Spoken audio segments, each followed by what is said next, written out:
ठीक है, शुरू करते हैं अपनी क्लास ਨੂੰ। ਤੇ ਸਭ ਤੋਂ ਪਹਿਲਾ ਮੋਡਿਊਲ ਆਪਾਂ ਐਡ ਕਰਾਂਗੇ that would be ਰੀਡਿੰਗ। ਤੇ ਰੀਡਿੰਗ ਨੂੰ ਅਸੀਂ ਕਿਵੇਂ ਪੜ੍ਹਨਾ ਹੈ, ਕੱਲੀ ਕੱਲੀ ਚੀਜ਼ ਨੂੰ ਆਪਾਂ ਗੱਲਾਂ ਮਾਰਦੇ ਮਾਰਦੇ ਪੜਾਉਂਦੇ ਜਾਵਾਂਗੇ। ਸ਼ੁਰੂ ਕਰਦੇ ਹਾਂ ਪਹਿਲਾ ਮੋਡਿਊਲ। लो जी, फोल्डर नंबर मैम 79। ठीक है जी।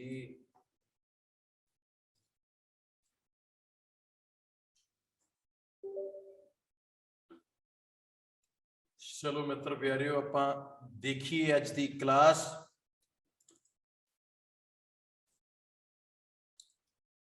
ठीक है जी। The life and work of Marie Curie. Marie Curie, जे बहुते नूं पता है तो पता है, जे नहीं भी पता तो कोई बहुत ही वड्डी गल नहीं। मैरी क्यूरी है जिहड़ी,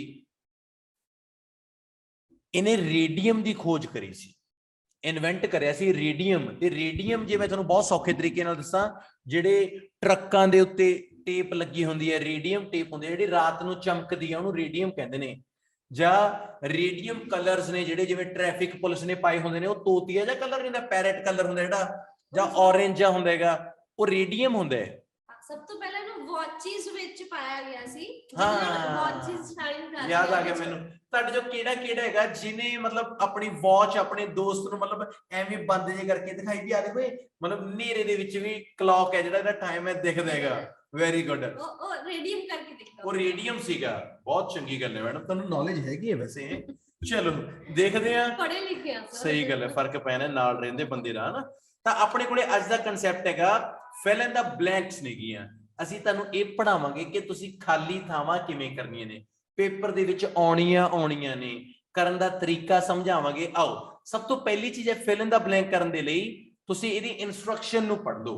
ਹਾਂ ਬਿਲਕੁਲ, ਦੇਖੋ ਰੀਡਿੰਗ ਦੀ ਕਿਸੇ ਦੀ ਵੀ ਇਨਸਟਰਕਸ਼ਨ ਰਹਿ ਜਾਊਗੀ ਨਾ, ਐਡਾ ਇਸ਼ੂ ਨਹੀਂ ਹੈਗਾ, ਪਰ ਫਿਲ ਇਨ ਦੀ ਬਲੈਂਕਸ ਦੇ ਇਨਸਟਰਕਸ਼ਨਸ ਨੂੰ ਅਸੀਂ ਇਗਨੋਰ ਨਹੀਂ ਕਰ ਸਕਦੇ। ਐਗਜ਼ੈਕਟ, ਮੰਨ ਲਓ ਟਰੂ ਫਾਲਸ ਹੈ, ਉਹਦੀ ਇਨਸਟਰਕਸ਼ਨ ਨਹੀਂ ਪੜਿਆ ਸਰ ਜੂਗਾ।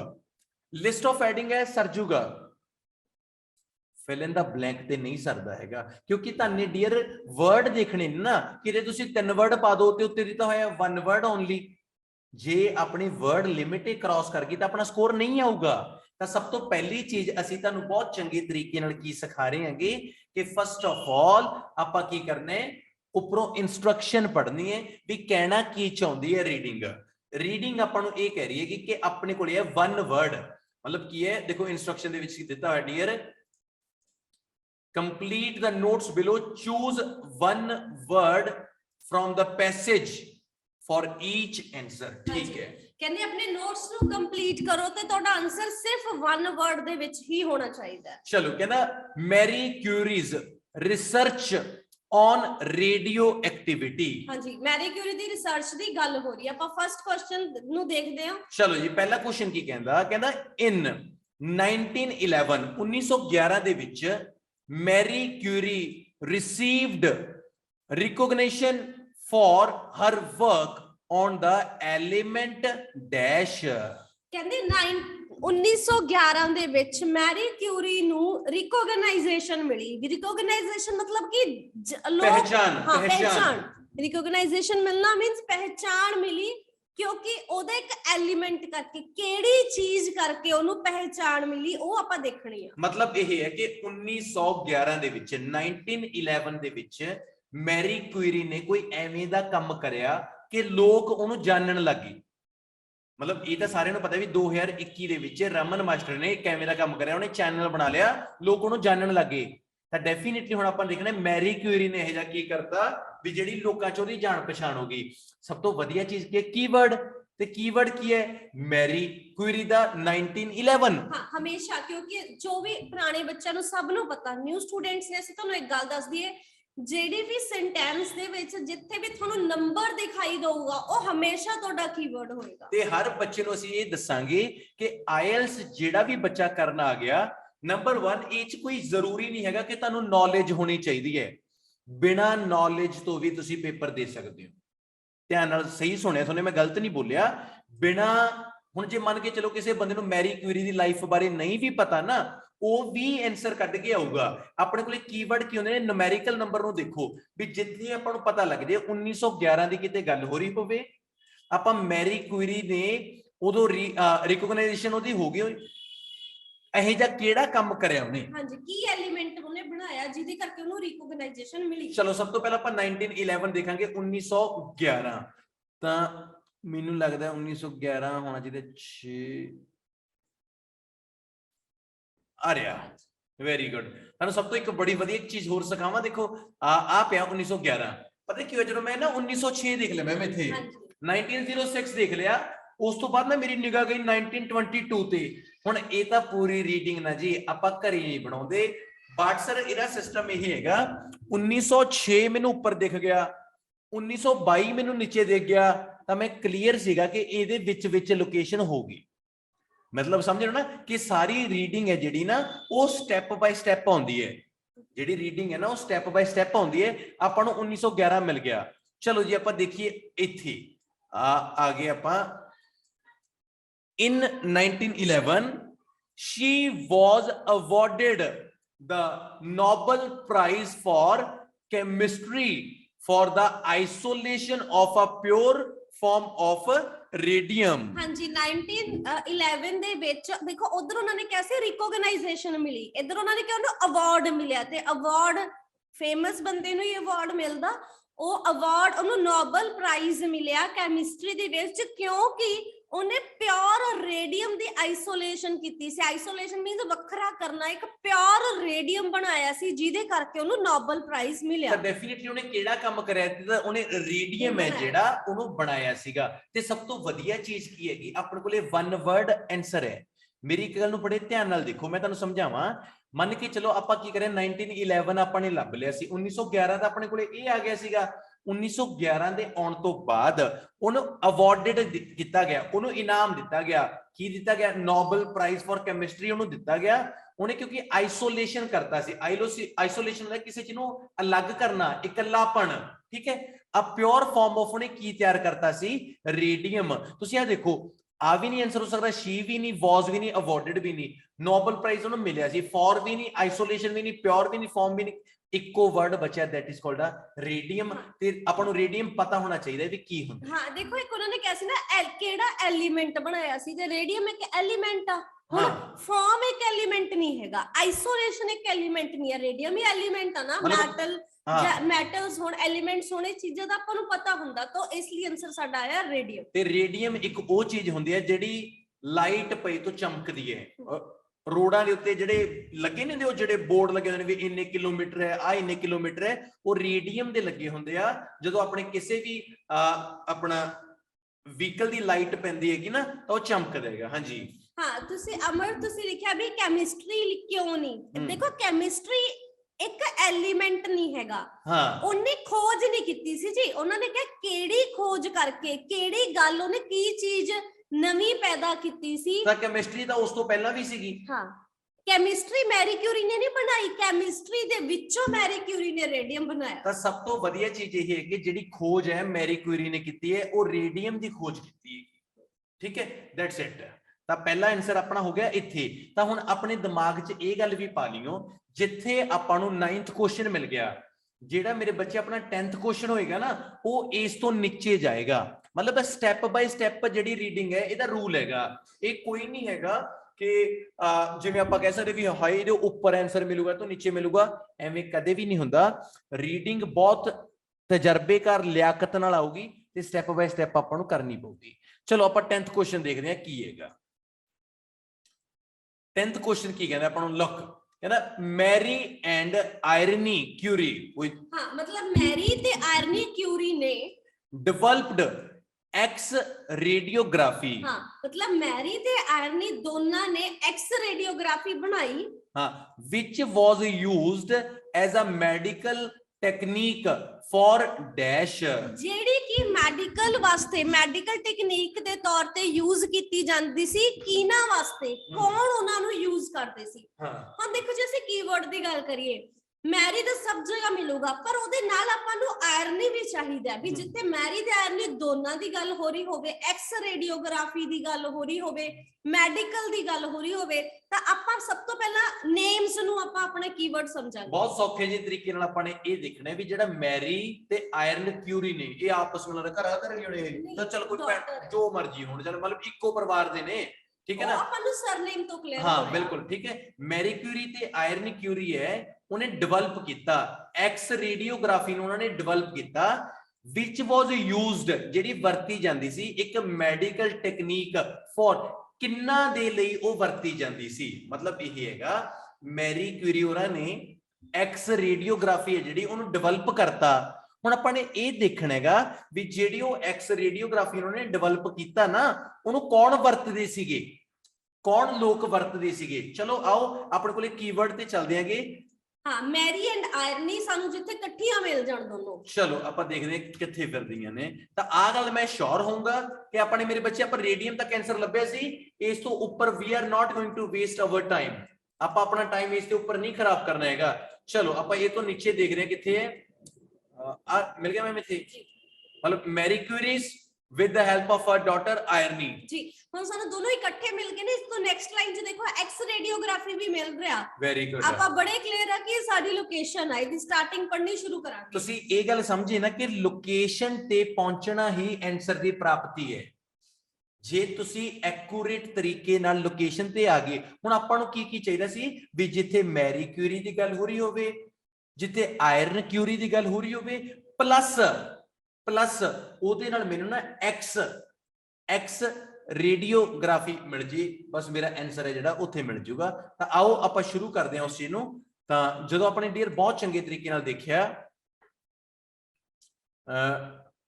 ਮੈਰੀ ਕਿਊਰੀ ਦੇਖਿਆ, ਆਇਰਨੀ ਦੇਖਿਆ, devoted herself to the development of the use of X radiography। ਹਾਂਜੀ, ਮੈਰੀ ਨੇ ਆਪਦੀ ਡਾਟਰ ਦੀ ਆਇਰਨੀ ਦੀ ਹੈਲਪ ਦੇ ਨਾਲ ਆਪਣੇ ਆਪ ਨੂੰ ਡਿਵੋਟ ਕਰਤਾ ਕੀ ਬਣਾਉਣ ਵਾਸਤੇ, ਐਕਸ ਰੇਡੀਓਗ੍ਰਾਫੀ ਵਾਸਤੇ, including the mobile units which came to be known as a little curies। ਹਾਂਜੀ, ਜਿਹਨੂੰ ਕੀ ਆ, ਇੱਕ ਮੋਬਾਈਲ ਯੂਨਿਟ ਆ ਜਿਹਨੂੰ ਲਿਟਲ ਕਿਊਰੀਜ਼ ਕਿਹਾ ਜਾਂਦਾ ਸੀ। ਹਾਂ, used for the treatment of wounded soldiers, ਜਿਹਨੂੰ ਵਰਤਿਆ ਜਾਂਦਾ ਸੀ ਵਾਉਂਡਡ ਜ਼ਖਮੀ ਸੋਲਜਰਸ ਦੇ ਟ੍ਰੀਟਮੈਂਟ ਵਾਸਤੇ, ਉਹ ਯੂਜ਼ ਕਰਦੇ ਸੀ। ਆਪਾਂ ਯੂਜ਼ ਦੇਖਣਾ ਸੀ। ਹਾਂ, ਹੁਣ ਆਪਾਂ ਇਹ ਦੇਖਣਾ ਵੀ ਕਿੰਨਾ ਲਈ ਵਰਤਦੇ ਸੀਗੇ, ਤਾਂ ਡੈਫੀਨਿਟਲੀ ਉਹ ਸੋਲਜਰਸ ਦੇ ਲਈ ਉਹ ਚੀਜ਼ ਨੂੰ ਵਰਤਦੇ। ਸੋਲਜਰ ਕੌਣ ਨੇ? ਸਿਪਾਹੀ।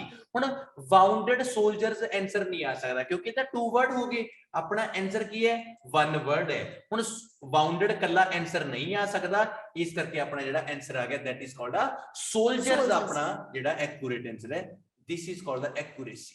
ਹਾਂ, ਜੇ ਤੁਸੀਂ ਵਾਉਂਡਡ ਸੋਲਜਰ ਲਿਖੋਗੇ ਤੁਸੀਂ ਗਲਤ ਹੋ ਜਾਓਗੇ। 100% ਤੁਸੀਂ ਗਲਤ ਹੋ। ਜੇ ਮੰਨ ਕੇ ਚਲੋ ਕਈ ਵਾਰ ਕੀ ਹੁੰਦਾ ਕਿ ਤੁਸੀਂ ਦਿਮਾਗ 'ਚ ਇਹ ਲਾ ਲਿਆ ਕਿ ਯਾਰ ਵਾਉਂਡਡ ਸੋਲਜਰ ਨਾ ਲਿਖਦਾ, ਫਿਰ ਤੁਸੀਂ ਗਲਤ ਹੋ ਗਏ ਕਿਉਂਕਿ ਤੁਹਾਨੂੰ ਕੀ ਪੁੱਛਿਆ ਉਹਨੇ? 1 ਵਰਡ ਓਨਲੀ। ਹਾਂ, ਜੇ 2 ਵਰਡ ਹੁੰਦਾ ਫਿਰ ਲਿਖ ਦਿੰਦੇ, ਫਿਰ ਕੋਈ ਇਸ਼ੂ ਨਹੀਂ। ਐਗਜ਼ੈਕਟ, ਠੀਕ ਹੈ ਨਾ। ਇਹ ਰੀਡਿੰਗ ਹੈ, ਇਹ ਵੱਡੇ ਵੱਡਿਆਂ ਦੀ ਭੂਤਨੀ ਭੁਲਾ ਦਿੰਦੀ ਹੈ।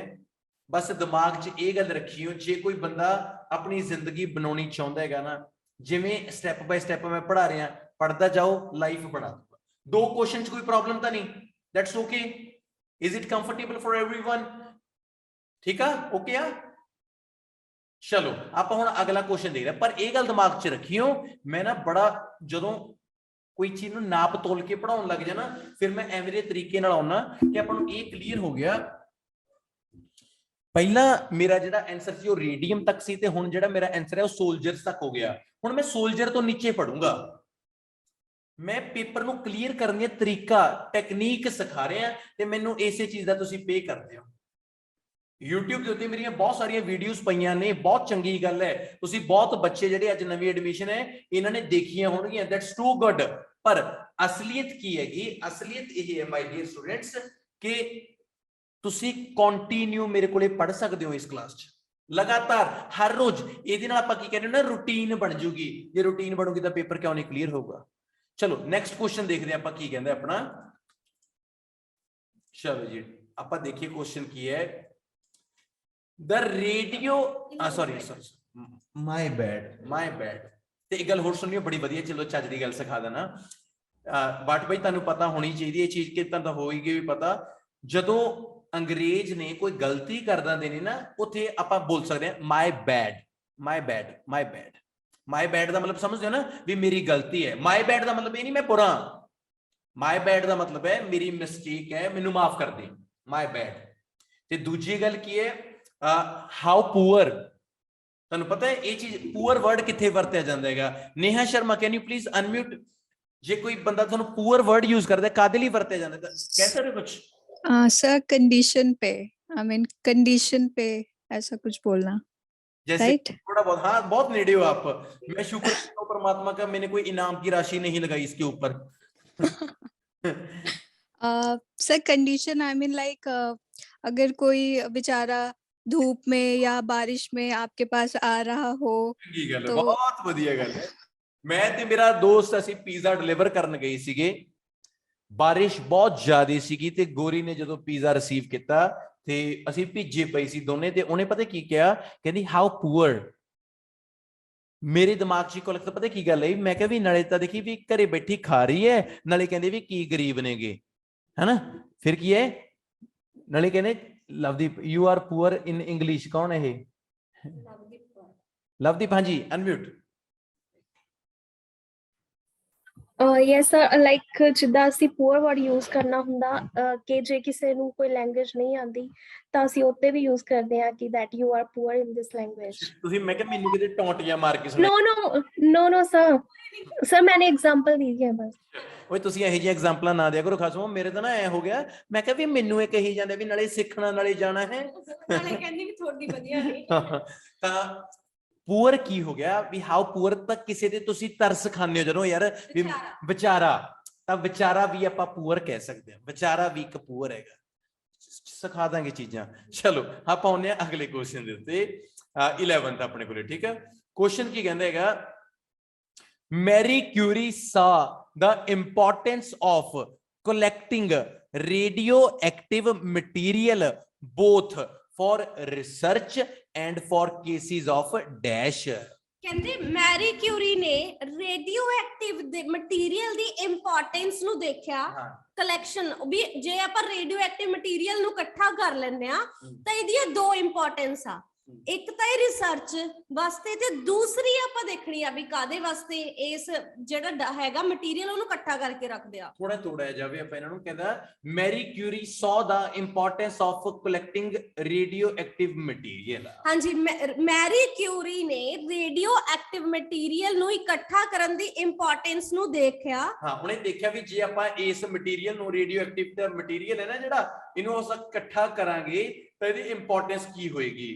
both for research, ਇੱਕ ਤਾਂ ਰਿਸਰਚ ਹੋ ਸਕਦੀ ਹੈ ਇਹਦੇ ਨਾਲ, and for cases of dash, ਤੇ ਇੱਕ ਹੋਰ ਕੀ ਚੀਜ਼ ਹੋ ਸਕਦੀ ਹੈ। ਮਤਲਬ ਜੇ ਰੇਡੀਓ ਐਕਟਿਵ ਮਟੀਰੀਅਲ ਨੂੰ ਇਕੱਠਾ ਕਰਕੇ ਰੱਖ ਲੈਂਦੇ ਆ, ਇਹਦੇ ਨਾਲ ਕਿਹੜੇ ਦੋ ਕੰਮ ਕਰਾਂਗੇ, ਇੱਕ ਤਾਂ ਰਿਸਰਚ ਕਰਾਂਗੇ, ਦੂਸਰਾ ਕਿਹੜਾ ਕੰਮ ਕਰਾਂਗੇ। ਚਲੋ ਆਪਾਂ ਇਹ ਦੇਖਦੇ ਹਾਂ ਕਿ ਜੇ ਰੇਡੀਓ ਐਕਟਿਵ ਦਾ ਮਟੀਰੀਅਲ ਹੈਗਾ ਪੁੱਤਰ ਜੀ, ਇਹ ਇਕੱਠਾ ਕਰਿਆ ਜਾਊਗਾ, ਇਹਦੇ ਨਾਲ ਇੱਕ ਤਾਂ ਰਿਸਰਚ ਹੋਊਗੀ ਤੇ ਆਪਾਂ ਇੱਕ ਹੋਰ ਦੇਖਦੇ ਵੀ ਹੋਰ ਕਿਹੜੀ ਚੀਜ਼ ਹੋਊਗੀ ਇਹਦੇ ਨਾਲ। ਤਾਂ ਜੇ ਆਪਾਂ ਕੀਵਰਡ ਦੀ ਗੱਲ ਕਰੀਏ ਤਾਂ ਕਲੈਕਸ਼ਨ ਕਰਨ ਦੀ ਗੱਲ ਹੋ ਰਹੀ ਹੋਵੇ, ਰਿਸਰਚ ਦੀ ਗੱਲ ਹੋ ਰਹੀ ਹੋਵੇ, ਤਾਂ ਸਾਨੂੰ ਆਪਣਾ ਆਨਸਰ ਮਿਲ ਜੂਗਾ। ਤੇ ਆਪਾਂ ਲਾਸਟ ਜਿਹੜਾ ਆਨਸਰ ਹੈਗਾ ਉਹ ਆਪਾਂ ਲੱਭਿਆ ਸੀਗਾ ਮਾਈ ਡੀਅਰ ਸਟੂਡੈਂਟ, ਸੋਲਜਰ ਤੱਕ। ਇਸ ਉੱਪਰ ਨਹੀਂ ਆਪਾਂ ਨੀਚੇ ਆਉਣੇ, ਠੀਕ ਹੈ। Radium iron Aston centre physics chemistry theory point fame member convention research medical application comment to doctor, ਇਕੱਠਾ ਵੀ ਹੋਵੇ ਨਾ, ਅਕਮੂਲੇਟ ਵੀ ਹੋਵੇ। ਨੈਕਸਟ ਪੈਰਾਗ੍ਰਾਫ, ਮਤਲਬ ਇੱਥੇ ਤੱਕ ਨਹੀਂ ਹੈਗਾ ਆਪਣੇ ਕੋਲ, ਲੋਕੇਸ਼ਨ ਨਹੀਂ ਹੈਗਾ, ਠੀਕ ਹੈ। ਤਾਂ ਤੁਸੀਂ ਇੱਕ ਚੀਜ਼ ਦੇਖੋ, ਰੇਡੀਓ ਉਹਨਾਂ ਨੇ ਕਿਹਾ ਫਸਟ ਲਾਸਟ ਪੈਰਾਗ੍ਰਾਫ ਦੀ ਸੈਕਿੰਡ ਲਾਈਨ ਦੀ ਸਟਾਰਟਿੰਗ ਚ ਕੀ ਲਿਖਿਆ ਹੋਇਆ, ਅਕਮੂਲੇਟ। ਅਕਮੂਲੇਟ ਹੁੰਦਾ ਕਲੈਕਸ਼ਨ ਕਰਨਾ, ਇਕੱਠਾ ਕਰਨਾ। ਅਕਮੂਲੇਟ ਮੀਨਸ ਇਕੱਠਾ ਕਰਨਾ, ਕਿਹਨੂੰ? ਰੇਡੀਓ ਐਕਟਿਵ ਨੂੰ ਇਕੱਠਾ ਕਰਨਾ। ਕਾਦੇ ਵਾਸਤੇ ਯੂਜ਼ ਹੁੰਦਾ, ਤੁਸੀਂ ਇਹਨੂੰ ਪੂਰੀ ਲਾਈਨ ਨੂੰ ਰੀਡ ਕਰੋ, ਤੁਹਾਨੂੰ ਕਲੀਅਰ ਹੋਏਗਾ।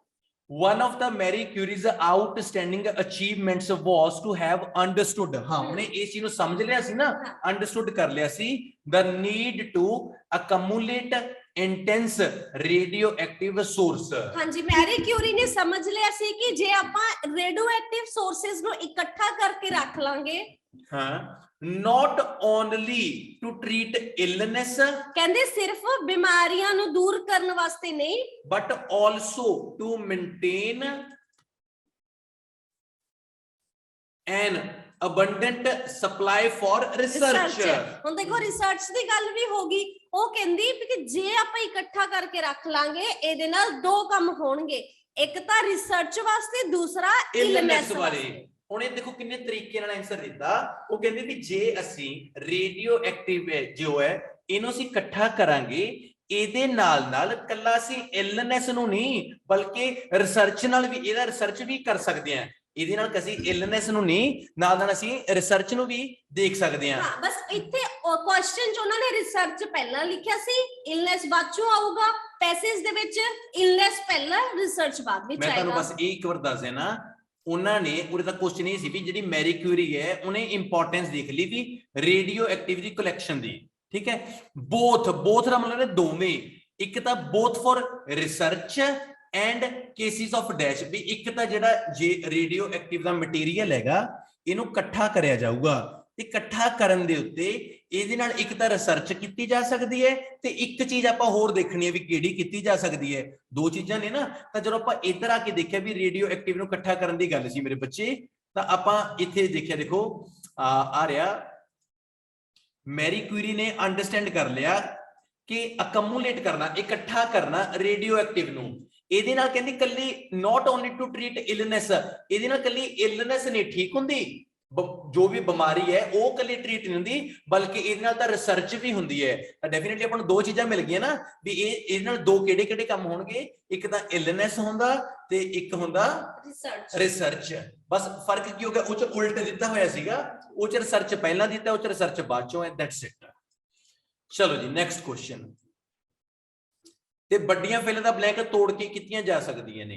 ਕਹਿੰਦਾ the radioactive material stocked in Paris, ਕਹਿੰਦੇ ਜਿਹੜਾ ਰੇਡੀਓ ਐਕਟਿਵ ਮਟੀਰੀਅਲ ਪੈਰਿਸ ਵਿੱਚ ਸਟਾਕ ਕੀਤਾ ਗਿਆ, contributed to the discoveries in the 1930s of the dash। ਹਾਂ, ਉਹਨੇ ਕੰਟਰੀਬਿਊਟ ਕੀਤਾ 1930 ਦੇ ਵਿੱਚ ਆ ਚੀਜ਼ ਦੀ ਡਿਸਕਵਰੀ ਦੇ ਕੰਮ ਆਇਆ।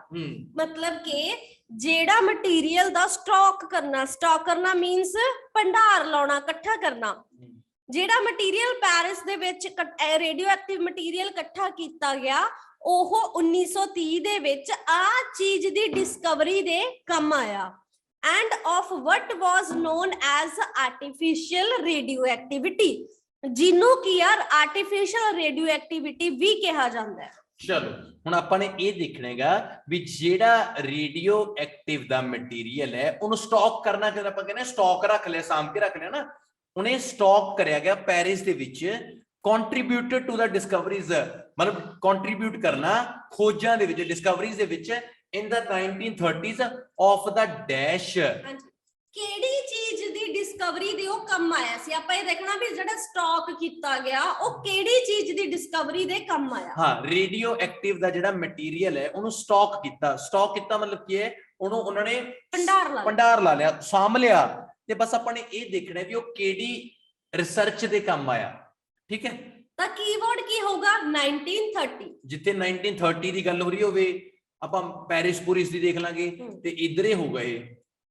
ਹਾਂ ਵਾਓ, ਤੁਸੀਂ ਦੇਖੋ ਮਤਲਬ ਕਿੰਨਾ ਤਰੀਕੇ ਨਾਲ ਪੈਰਿਸ ਆ ਪਿਆ, 1930 में ਆ ਪਿਆ ਜੀ, ਹਨਾ। ਤੇ ਇਥੋਂ ਪੜ ਲਈਏ, ਕਹਿੰਦਾ the existence in Paris। ਹਾਂ, ਤਾਂ ਪੈਰਿਸ ਦੀ ਗੱਲ ਵੀ ਮਿਲ ਗਈ ਨਾ। ਹਾਂ, the radium institute of a stock of 1.5 grams of radium made a decisive contribution to the success of the experiments undertaken the year around 1930। ਹਾਂਜੀ, ਕਹਿੰਦੇ ਜਿਹੜਾ ਪੈਰਿਸ ਦੇ ਵਿੱਚ ਰੇਡੀਅਮ ਇੰਸਟੀਚਿਊਟ ਦੇ ਵਿੱਚ ਜਿਹੜਾ 1.5 ਗ੍ਰਾਮ, ਉਹ ਤੇ ਨਾ ਦੱਸ ਵੀ ਦਿੱਤਾ ਵੀ ਕਿੰਨਾ ਸਟਾਕ ਕਰਿਆ ਸੀ, ਜਿਹੜਾ ਇੰਨੇ ਗ੍ਰਾਮ ਰੇਡੀਅਮ ਸਟਾਕ ਕੀਤਾ ਗਿਆ, ਉਹਦਾ ਬਹੁਤ ਵੱਡਾ ਕੰਟਰੀਬਿਊਸ਼ਨ ਆ 1930 ਦੀ ਡਿਸਕਵਰੀ ਵਿੱਚ। ਪਰ ਹਾਲੇ ਉਹਨਾਂ ਨੇ ਇਹ ਨਹੀਂ ਦੱਸਿਆ ਵੀ ਉਹ ਡਿਸਕਵਰੀ ਕਾਦੀ ਹੋਈ। This work prepared the way for the discovery of the ਨਿਊਟਰੋਨ। ਹਾਂਜੀ, ਹੁਣ ਇਹ ਜਿਹੜਾ ਸੀਗੀ ਇਹ ਚੀਜ਼ ਸੀ ਇਹ ਕਿਸ ਕੰਮ ਆਈ ਡਿਸਕਵਰੀ ਆਫ ਨਿਊਟਰੋਨ ਮਤਲਬ ਨਿਊਟਰੋਨ ਦੀ ਡਿਸਕਵਰੀ ਲਈ ਇਹਨੂੰ ਵਰਤਿਆ ਗਿਆ ਬਾਈ ਸਰ ਜੇਮਸ ਹੈ ਉਹ ਜਿਹਨੇ ਵੀ ਕਰੀ ਹੈ ਪਰ ਡਿਸਕਵਰੀ ਕਰਦੀ ਹੈ ਨਿਊਟਰੋਨ ਤੇ ਆਪਾਂ ਨੂੰ ਇਹ ਪਤਾ ਲੱਗ ਗਿਆ ਵੀ ਜਿਹੜਾ 1930 ਦੇ ਵਿੱਚ ਆ ਦੇਖੋ ਰੇਡੀਓ ਐਕਟਿਵ ਮਟੀਰੀਅਲ ਜਿਹੜਾ ਸਟਾਕ ਕੀਤਾ ਗਿਆ ਪੈਰਿਸ ਦੇ ਵਿੱਚ ਉਹ ਡਿਸਕਵਰੀ 1930 ਕਰ ਰਹੀ ਸੀ ਨਿਊਟਰੋਨ ਦੀ ਜਿਹੜੀ ਡਿਸਕਵਰੀ ਸੀ ਉਹਦੇ ਚ ਉਹ ਕੰਮ ਆਇਆ ਲਾਸਟ ਕੁਐਸਚਨ ਆਪਣੇ ਕੋਲੇ ਕਹਿੰਦੇ ਆ ਡਿਊਰਿੰਗ ਹਰ ਰਿਸਰਚ ਹਾਂਜੀ ਆਪਦੀ ਰਿਸਰਚ ਦੇ ਦੌਰਾਨ Marie Curie was exposed to radiation and as a result she suffered from dash ਕਹਿੰਦੇ ਜਦੋਂ ਆਪਦੀ ਰਿਸਰਚ ਦੇ ਦੌਰਾਨ ਮੈਰੀ ਕਿਊਰੀ ਨਾ ਬਹੁਤ ਜ਼ਿਆਦਾ ਰੇਡੀਏਸ਼ਨ ਦੇ ਵਿੱਚ ਐਕਸਪੋਜ਼ ਹੋ ਗਈ ਮਤਲਬ ਬਹੁਤ ਜ਼ਿਆਦਾ ਕਿਰਨਾਂ ਦੇ ਵਿੱਚ ਰਹੀ ਜਿਹਦੇ ਰਿਜ਼ਲਟ ਉਹ ਆ ਚੀਜ਼ ਤੋਂ ਮਤਲਬ ਸਫਰ ਹੋ ਗਈ ਇਹ ਚੀਜ਼ ਨੂੰ ਝੇਲਣਾ ਪਿਆ ਹਾਂ ਬਿਮਾਰ ਕਰਤਾ ਸਫਰ ਹੁੰਦਾ ਨਾ ਕਿ ਬਿਮਾਰੀ ਹੋ ਜਾਣਾ ਵੀ ਉਹਨੂੰ ਆ ਬਿਮਾਰੀ ਹੋ ਗਈ ਸੀ ਰੇਡੀਏਸ਼ਨਸ ਦੇ ਵਿੱਚ ਰਹਿਣ ਕਰਕੇ ਬਸ ਆਪਾਂ ਨੇ ਇਹ ਦੇਖਣਾ ਹੈਗਾ ਵੀ ਜਿਹੜੀ ਮੈਰੀ ਕਿਊਰੀ ਹੈ ਨਾ ਉਹ ਐਕਸਪੋਜ਼ਡ ਟੂ ਦਾ ਰੇਡੀਏਸ਼ਨ ਮਤਲਬ ਜਿਹੜੀਆਂ ਕਿਰਨਾਂ ਨੇ ਉਹਦੇ ਰੇਡੀਏਸ਼ਨ ਪੈ ਕੇ ਉਹਦੇ ਨਾਲ ਕੀ ਹੋਇਆ ਵੀ ਐਜ਼ ਅ ਰਿਜ਼ਲਟ ਉਹਨੂੰ ਸਫਰ ਕਰਨਾ ਪਿਆ ਉਹਨੂੰ ਕਿਹੜੀ ਬਿਮਾਰੀ ਸੀ ਜਿਹੜੀ ਉਹਨੂੰ ਝੇਲਣੀ ਪਈ ਰੇਡੀਏਸ਼ਨ ਕਰਕੇ ਹਾਂ ਹੁਣ ਆਪਾਂ ਦੇਖਾਂਗੇ ਰੇਡੀਏਸ਼ਨ ਦੇ ਐਕਸਪੋਜ਼ਰ ਦੀ ਗੱਲ ਕਿੱਥੇ ਹੋ ਰਹੀ ਆ ਚਲੋ ਜੀ ਆਪਾਂ ਦੇਖਦੇ ਹਾਂਗੇ ਰੇਡੀਏਸ਼ਨ ਐਕਸਪੋਜ਼ਰ ਤੇ ਆਪਾਂ ਨੂੰ ਇਹ ਵੀ ਬਹੁਤ ਚੰਗੇ ਤਰੀਕੇ ਨਾਲ ਪਤਾ ਹੋਣਾ ਚਾਹੀਦਾ ਵੀ ਆਪਾਂ ਨੇ ਆਹ ਲਾਈਨ ਤੱਕ ਮੈਮ ਇਹ ਆਰਟੀਫੀਸ਼ੀਅਲ ਰੇਡੀਓ ਐਕਟੀਵਿਟੀ ਤੱਕ ਖਤਮ ਹੋ ਗਿਆ ਹਾਂ ਆਪਣਾ ਆਨਸਰ ਇਹ ਸੀ ਨਾ ਆਪਾਂ ਹੋਰ ਤੱਕ ਪੜ ਲਿਆ ਸੀ ਇਸ ਤੋਂ ਅੱਗੇ ਹੋਣਾ ਚਾਹੀਦਾ ਹੈ ਕਹਿੰਦਾ few months after this discovery ਕਹਿੰਦੇ ਇਸ ਡਿਸਕਵਰੀ ਤੋਂ ਬਾਅਦ ਕੁਝ ਮਹੀਨਿਆਂ ਬਾਅਦ Marie Curie died Marie Curie ਮਾਰੀ ਗਈ as a result of leukemia caused by the exposure of radiation ਕਿਉਂਕਿ ਉਹਨੂੰ ਲਿਊਕੇਮੀਆ ਹੋ ਗਿਆ ਸੀ ਕਿਹਦੇ ਕਰਕੇ ਹੋ ਗਿਆ ਸੀ ਰੇਡੀਏਸ਼ਨ ਦੇ ਐਕਸਪੋਜ਼ਰ ਕਰਕੇ ਹਾਂ ਹੋ ਹੁਣ ਗਿਆ ਆਪਾਂ ਨੂੰ ਇਹ ਪਤਾ ਲੱਗ ਗਿਆ ਵੀ ਜਿਹੜਾ ਰੇਡੀਏਸ਼ਨ ਦਾ ਐਕਸਪੋਜ਼ਰ ਸੀ ਉਹਦੇ ਕਰਕੇ ਜਿਹੜੀ ਬਿਮਾਰੀ ਸੀ ਉਹ ਕਿਹੜੀ ਸੀਗੀ ਲਿਊਕੇਮੀਆ ਹੁਣ ਬਹੁਤ ਬੰਦਿਆਂ ਨੂੰ ਮੰਨ ਲਓ ਲਿਊਕੇਮੀਆ ਬਿਮਾਰੀ ਨਹੀਂ ਪਤਾ ਅਸਲ 'ਚ ਸਾਨੂੰ ਵੀ ਨਹੀਂ ਪਤਾ ਹਾਂ ਐਗਜ਼ੈਕਟ ਕੋਈ ਮੈਟਰ ਨਹੀਂ ਕਰਦਾ ਵੀ ਲਿਊਕੇਮੀਆ ਕੀ ਹੁੰਦਾ ਕਿਉਂਕਿ ਆਪਾਂ ਇਹ ਦੇਖਣਾ ਸੀ ਉਹਨੂੰ ਹੋਇਆ ਕੀ ਸੀ ਐਗਜ਼ੈਕਟ ਆਪਾਂ ਨੇ ਇਹ ਦੇਖਿਆ ਸੀ ਕਿ ਉਹਦੀ ਰਿਸਰਚ ਤੋਂ ਬਾਅਦ ਜਿਹੜੀ ਮੈਰੀ ਹੈ ਉਹ ਮਰ ਗਈ ਤੇ ਉਹ ਮਰੀ ਕਿਵੇਂ ਸੀ ਉਹਨੂੰ ਲਿਊਕੇਮੀਆ ਹੋਇਆ ਸੀ ਲਿਊਕੇਮੀਆ ਹੋਇਆ ਕਿੱਥੋਂ ਸੀਗਾ ਉਹਨੂੰ ਰੇਡੀਏਸ਼ਨ ਤੋਂ ਹੋਇਆ ਸੀ ਦੈਟਸ ਇਟ ਜੇ ਮੈਂ ਤੁਹਾਨੂੰ ਇੱਕ ਵਾਰ ਆਨਸਰਸ ਨੇ ਜਿਹੜੇ ਇਹਨਾਂ ਦਾ ਓਵਰਆਲ ਹੈ ਜਿਹੜਾ ਉਹ ਦਿਖਾਵਾਂ ਸਭ ਤੋਂ ਪਹਿਲਾਂ ਜਿਹੜੀ ਮੈਰੀ ਹੈ ਉਹਦਾ ਨਾਮ ਹੈ ਜਿਹੜਾ 1911 ਦੇ ਵਿੱਚ ਕਿਵੇਂ ਪਿਆ ਸੀ ਕਿਉਂਕਿ ਉਹਨੇ ਰੇਡੀਅਮ ਦੀ ਖੋਜ ਕਰੀ ਸੀ ਉਹਨੂੰ ਰੇਡੀਅਮ ਦੇ ਕਰਕੇ ਉਹਦੀ ਚੜਾਈ ਹੋ ਗਈ ਸੀ ਦੂਜੀ ਗੱਲ ਹੈ ਵੀ ਮੈਰੀ ਤੇ ਆਇਰਨ ਕਿਊਰੀ ਹੈ ਨਾ ਇਹਨਾਂ ਨੇ ਜਿਹੜੀ ਐਕਸ ਰੇਡੀਓਗ੍ਰਾਫੀ ਸੀ ਬਣਾਈ ਕਿਹਨਾਂ ਲਈ ਸੀ ਸੋਲਜਰਸ ਦੇ ਲਈ ਬਣਾਈ ਸੀਗੀ ਜਿਹੜੀ ਮੈਰੀ ਕਿਊਰੀ ਹੈ ਨਾ ਉਹਨੇ ਜੇ ਕਹਿੰਦਾ ਆਪਾਂ ਉਹਦੀ ਇੰਪੋਰਟੈਂਸ ਦੇਖੀਏ ਰੇਡੀਓ ਐਕਟਿਵ ਮਟੀਰੀਅਲ ਨੂੰ ਦੇਖਿਆ ਗਿਆ ਇੱਕ ਤਾਂ ਰਿਸਰਚ ਦੇ ਲਈ ਸੀਗਾ ਤੇ ਦੂਜਾ ਇਲਨੈਸ ਦੇ ਲਈ ਆਪਾਂ ਬਹੁਤ ਚੰਗੇ ਤਰੀਕੇ ਨਾਲ ਦੇਖਿਆ ਸੀਗਾ 1930 ਦੇ ਵਿੱਚ ਨਿਊਟਰੋਨ ਦੀ ਇਹਨਾਂ ਨੇ ਰਿਸਰਚ ਕੀਤਾ ਤੇ ਇਸ ਰਿਸਰਚਰ ਨੂੰ ਲਿਊਕੇਮੀਆ ਜਿਹੜੀ ਬਿਮਾਰੀ ਹੈ ਉਹ ਹੋਈ ਹੈ ਤੇ ਹਰੇਕ ਚੀਜ਼ ਦਾ ਜੇ ਆਪਾਂ ਛੋਟਾ ਜਿਹਾ ਹੋਰ ਤੁਹਾਨੂੰ ਓਵਰਆਲ ਦੇਵਾਂ ਇਹਦੀ ਆਪਾਂ ਰਿਕੋਗਨਾਈਜੇਸ਼ਨ 1911 ਇਹਦਾ ਕੀਵਰਡ ਸੀਗਾ ਇਹਦਾ ਮੈਰੀ ਤੇ Irene Curie even X radiographic keyword ਸੀਗਾ ਜੇ ਇਹਦੇ ਕੀਵਰਡ ਦੀ ਗੱਲ ਕਰਦੇ ਆਪਾਂ ਨੇ ਕਲੈਕਟ ਕਰਿਆ ਰੇਡੀਓ ਐਕਟਿਵ ਦਾ ਮਟੀਰੀਅਲ ਇੱਕ ਰਿਸਰਚ ਵੀ ਸੀ ਕਿ ਦੂਜਾ ਦੇਖਣਾ ਸੀ ਆਪਾਂ ਨੇ ਇਹ 1930 ਸੀਗਾ ਪੈਰਿਸ ਸੀਗਾ ਤੇ ਇਹਦਾ ਜਿਹੜਾ ਸੀ ਆਪਾਂ ਨੇ ਸਫਰ ਦੇਖਣਾ ਸੀ ਵੀ ਕਿਹੜੀ ਚੀਜ਼ ਤੋਂ ਰਿਜ਼ਲਟ ਕੀ ਨਿਕਲਿਆ ਰੇਡੀਏਸ਼ਨ ਦਾ ਕੀ ਰਿਜ਼ਲਟ ਨਿਕਲਿਆ ਸੀਗਾ ਤਾਂ ਆਪਾਂ ਨੂੰ ਤੁਸੀਂ ਇਹ ਦੇਖੋ ਕਿ this is the best way ਆਪਾਂ ਲੋਕੇਸ਼ਨਸ ਦੇ ਥਰੂ ਜਾ ਕੇ ਐਕੂਰੇਸੀ ਨਾਲ ਆਪਣੇ ਆਨਸਰਸ ਲੱਭਣੇ ਨੇ ਇਸ ਤੋਂ ਵਧੀਆ ਤਰੀਕੇ ਨਾਲ ਕੋਈ ਵੀ ਆਨਸਰ ਨਹੀਂ ਲੱਭ ਸਕਦਾ ਇਹ ਆਪਣੀ ਸਭ ਤੋਂ ਬੈਸਟ ਹੈ ਜਿਹੜੀ ਉਹ ਰੀਡਿੰਗ ਹੈ ਦੈਟਸ ਇਟ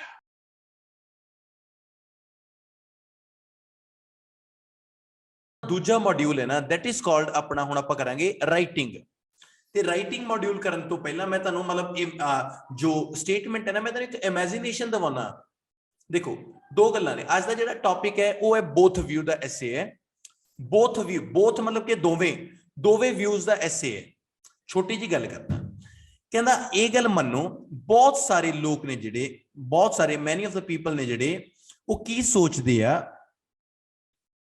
ਕਿ ਜੇ ਚੰਗੀ ਨੌਕਰੀ ਲੈਣੀ ਹੈ ਜੇ ਚੰਗੀ ਜੌਬ ਲੈਣੀ ਹੈ ਤਾਂ ਯੂਨੀਵਰਸਿਟੀ ਦੀ ਪੜ੍ਹਾਈ ਹੈ ਬੰਦਾ ਪੜ੍ਹਿਆ ਹੋਣਾ ਚਾਹੀਦਾ ਹੈ ਮਤਲਬ ਕਈ ਲੋਕਾਂ ਦੀ ਇਹ ਸੋਚ ਹੈ ਵੀ ਜੇ ਕੋਈ ਬੰਦਾ ਬਹੁਤ ਚੰਗੀ ਨੌਕਰੀ ਲੈਣੀ ਚਾਹੁੰਦਾ ਹੈਗਾ ਜੇ ਕੋਈ ਬੰਦਾ ਬਹੁਤ ਚੰਗੀ ਜੌਬ ਹੈ ਜਿਹੜੀ ਉਹ ਗੈਟ ਕਰਨੀ ਚਾਹੁੰਦਾ ਹੈ ਨਾ ਤਾਂ यूनिवर्सिटी की जिहड़ी एजुकेशन है ना वो बहुत कंपलसरी है, पर कई लोग एवें दे ने, इस दे उल्ट ने कई लोग, वो कहते भरावा यूनिवर्सिटी की जिहड़ी एजुकेशन है ना वो एक कागजे ने, बंदे कोले आ कागज पत्तर होने दे नाल नाल आ छड्डो, बंदे कोले तजर्बा होना चाहिए, उन्होंने बहुत सोहनी नौकरी मिल जाए। मतलब टॉपिक समझ रहे हो ना, गल्लां दोने साइड दी ने भी कई लोग की कहंदे आ भी जे वधिया नौकरी पाउणी है, बहुत चंगी नौकरी लेनी है तो तुहाडे कोले की होना चाहिए हैगा, यूनिवर्सिटी का सर्टिफिकेट होना चाहिए तां वधिया नौकरी मिल जूगी। ते दूजे पासे कहंदे ओ छड्डो यार, कहंदा यूनिवर्सिटी दे की सर्टिफिकेटां तो लेना हैगा। जे किसी बंदे ने कहना चज दी नौकरी करनी है उहदे कोले तजर्बा बहुत अच्छा होना चाहिए। हुण टॉपिक की है कि डिस्कस बोथ व्यू है कि बोथ व्यू मतलब दोवें व्यूज की गल करनी है आपां ने। मैं तुहानूं कल्ला कल्ला कंसैप्ट समझाऊंगा, जिस तरीके नाल मैं तुहानूं राइटिंग टास्क पढ़ाऊंगा ना तो कदे पहला सोचिया होगा ते ना कोई, मैनूं लगदा नहीं भी दोबारे भी कदे एवें दा पढ़ाया जाऊगा, क्योंकि एक ट्रेनर का ना मूड हुंदा है पढ़ाउण दा चीज़ नूं। मैं तुहाडे अगे चीज़ां नूं खोल के रख दूंगा, मैं तुहानूं कंसैप्ट दिखाऊंगा भी यार आ चीज़ है। कोशिश करो वध तो वध स्क्रीन दे उत्ते आओ, अपनी पार्टिसिपेशन दिखाओ भी असी पढ़ते हैं रमन तेरे कोले, रादर टू लुक के बैठना, या तो दो चीज़ों से बंदा लुकदा हुंदा हैगा, या तो उन्हें पे ना किया होवे, लिंक किसी तो एवं मिल गया होवे, कॉपी करया होया। पर मैं ये यकीन करदा कि ऑनेस्टी बेस्ट पॉलिसी है, तो होनी बड़ी लाजमी चाहिए है। चलो आप स्टेटमेंट रीड कर देंगे तो फिर जिवें भी होया आप देख देंगे, ठीक है। शुरू करते हैं। स्टेटमेंट की है, आ रही स्टेटमेंट अपने कोले। स्टेटमेंट लंबी बहुत लग रही है पर कुछ भी नहीं है। स्टेटमेंट कहनी चाहती है माय डियर, कहना कंप्लीटिंग यूनिवर्सिटी एजुकेशन है जेडी is thought by some to be the best way to get a good job. कहना कई लोग ने जेडे कहंदे नेगे भी यार यूनिवर्सिटी की पढ़ाई कंप्लीट कर लो बहुत सोहनी नौकरी मिल जूगी। ऑन द अदर हैंड का मतलब की होंदा है कि दूजे पासे लोग की कहंदे नेगे, other people think that getting experience and developing a soft skill, कहना दूजे लोग कहते हैं भी जे एक्सपीरियंस होवे ते सॉफ्ट स्किल होवे वो ज्यादा इंपॉर्टेंट है कल्ले कागज पत्तरां नालों। डिस्कस बोथ साइड्स ते गिव योर ओपीनियन। टॉपिक की है भी कई लोग कहते हैं जी नौकरी चाहिए है, जे वधिया नौकरी लेनी है तो यूनिवर्सिटी की थोड़े कोले एजुकेशन होनी चाहिए है। पर दूजे पासे कई लोग एवें दे ने वो कहने छड्ड रमन यूनिवर्सिटी एजुकेशन नूं, छड्ड रमन यूनिवर्सिटी एजुकेशन नूं, बंदे कोले स्किल होना चाहिए। एग्जांपल देना मैं अपनी क्लास दे विच संतोष भाई उरे आ चला रहे हैं, ट्राला चला रहे हैं, की हाल चाल जी, किवें हो, ठीक ठाक हो। हुण ये भाई ट्राला चला रहे हैं ना, ये कागज वो नहीं देखे जा रहे भी कितना पढ़िया होया है, ये कितना पढ़िया होया वो मैटर नहीं हैगा, ये बंदा कितना सोहना ट्राला चलाउंदा है ये मैटर हैगा, मतलब इहदे कोले कितना तजर्बा हैगा वो मैटर हैगा। समझे मेरी गल ना। तब बंदे कोले ये एक्सपीरियंस भी तो होना चाहिए ना, कल्ले कागजां पत्तरां तो की रहना है। अजकल तो लोग सर्टिफिकेट भी बनवाए ही लेंदे हुंदे ने मार मार के सिफारिशां जियां। तो आपां दोने टॉपिक की गल करते हैं। तुहानूं मैं सब तो पहले स्ट्रक्चर सिखाउणा भी आपां स्ट्रक्चर किवें लिखना हैगा, ते एक सेकंड बस।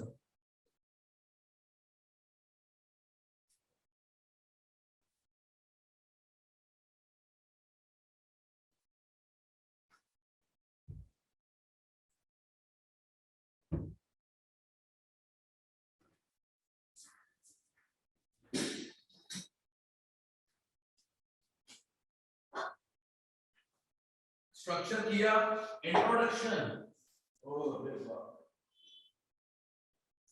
एग्जैक्टली बस मैंने एक डिबेट।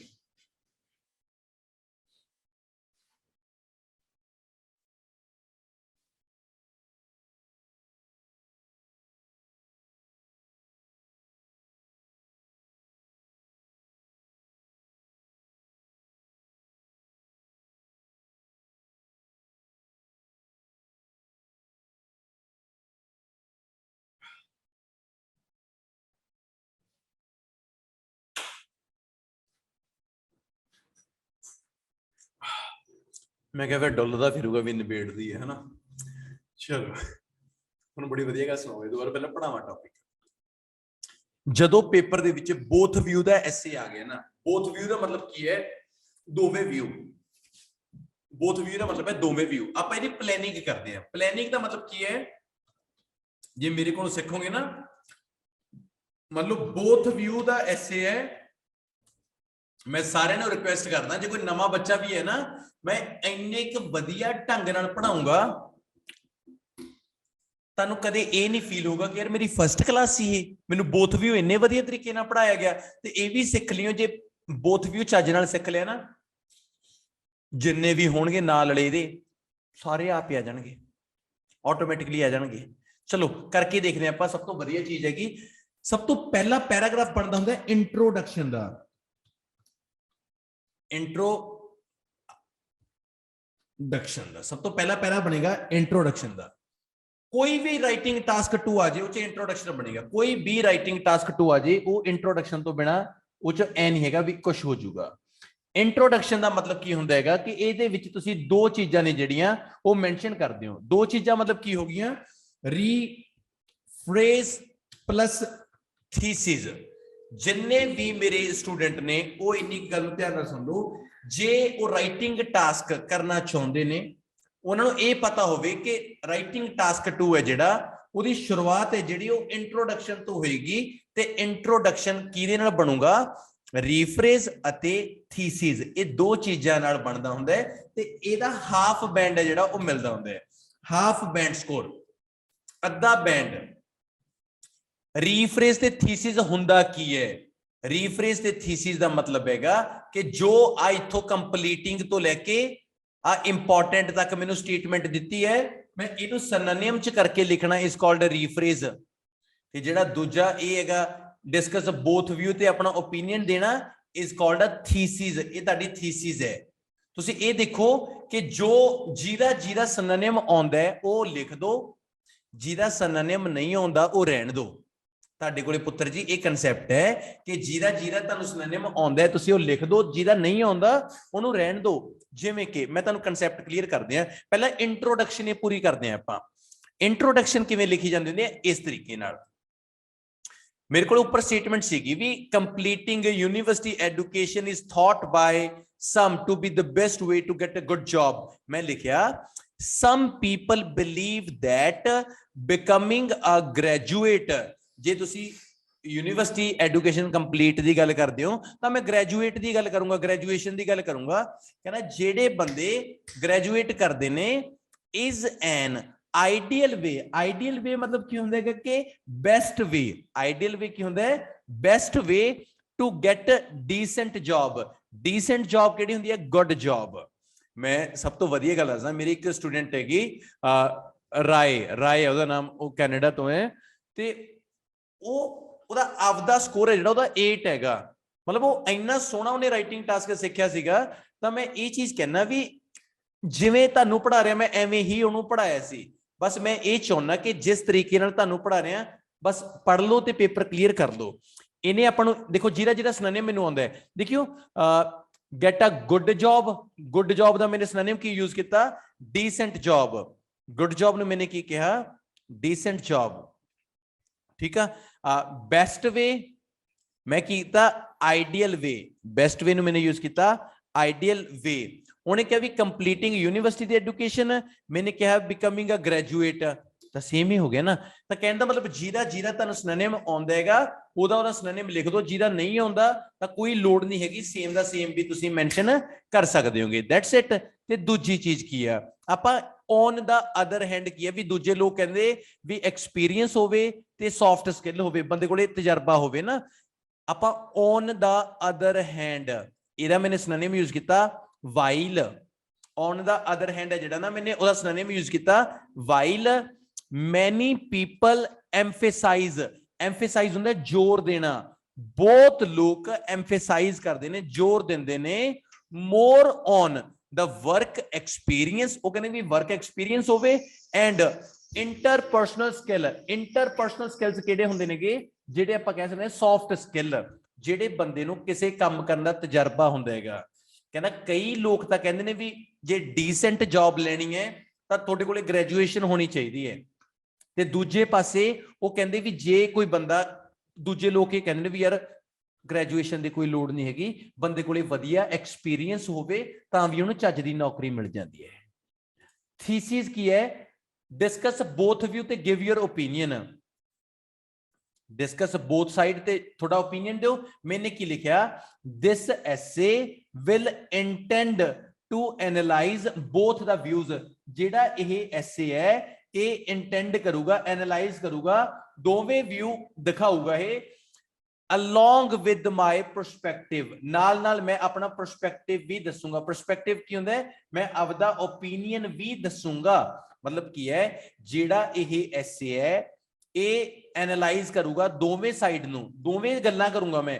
एक BP1 च करूंगा मैं, एक BP2 च करूंगा, ते दूजी की होगा along with my perspective की है नाल नाल मैं अपना ओपीनियन भी मेंशन करूंगा। मतलब की हैगा कि आपां नूं पता लगे भी इंट्रोडक्शन है जिहड़ी वो दो चीजां नाल बनदी है। रीफ्रेज दा मतलब की है? जो स्टेटमेंट आपां नूं दित्ती हुई है आपां सिनोनिम च लिखणेगा। जिहदा जिहदा सिनोनिम आउंदा आपां लिखता, जिहदा नहीं आउंदा आपां उहनूं सेम दा सेम लिखता। दूजी गल थीसिस दी है, तो थीसिस दे विच आपां ने यही दसना है भी जेड़ा भाई यह एसे है, जेड़ा यह एसे है ये बोथ व्यू दा एसे है, ते मैं इहदे च आपदा ओपीनियन भी दसूंगा। हुण आपां की करना है? दो पैराग्राफ बन गए, एक बनेगा बॉडी पैराग्राफ 1 ते एक बनेगा बॉडी पैराग्राफ 2। मतलब बॉडी 1 ते बॉडी 2 जिहड़े दो पैराग्राफ बनणगे। ते दो पैराग्राफ का मतलब की होएगा कि एक च आपां दसांगे भी जे जॉब लैनी है, जे जॉब लैनी है तो यूनीवर्सिटी की पढ़ाई तुहाडे कोल होनी बड़ी लाजमी है।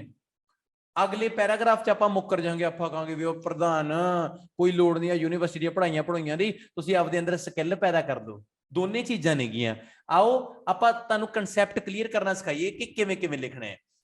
हुण आपां ने इंट्रोडक्शन तां लिख ली, इस तो बाद अद्धा बैंड सी इहदा body paragraph 1। Body 1, body paragraph 1 ਨੂੰ ਬਣਾਉਣ ਦੇ ਲਈ ਕਿਹੜੀਆਂ ਸ਼ੁਰੂ ਕਿਵੇਂ ਕਰਨਾ ਹੈ, ਐਂਡ ਕਿਵੇਂ ਕਰਨਾ ਹੈ।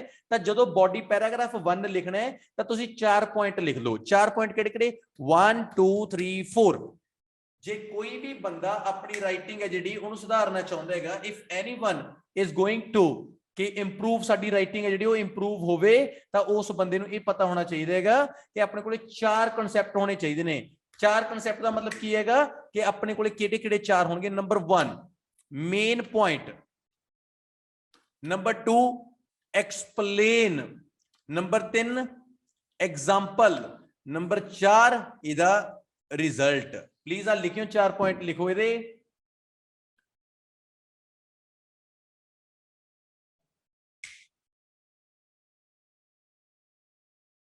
4 पॉइंट लिखने सी आपां ने। मतलब की करे आपां ने मेन पॉइंट लिख लिया, ਉਹਨੂੰ ਐਕਸਪਲੇਨ ਕੀਤਾ, ਆਪਾਂ ਉਹਦੀ ਇੱਕ ਐਗਜ਼ਾਮਪਲ ਦਿੱਤਾ ਤੇ ਉਹਦਾ ਇੱਕ ਰਿਜ਼ਲਟ ਦਿੱਤਾ।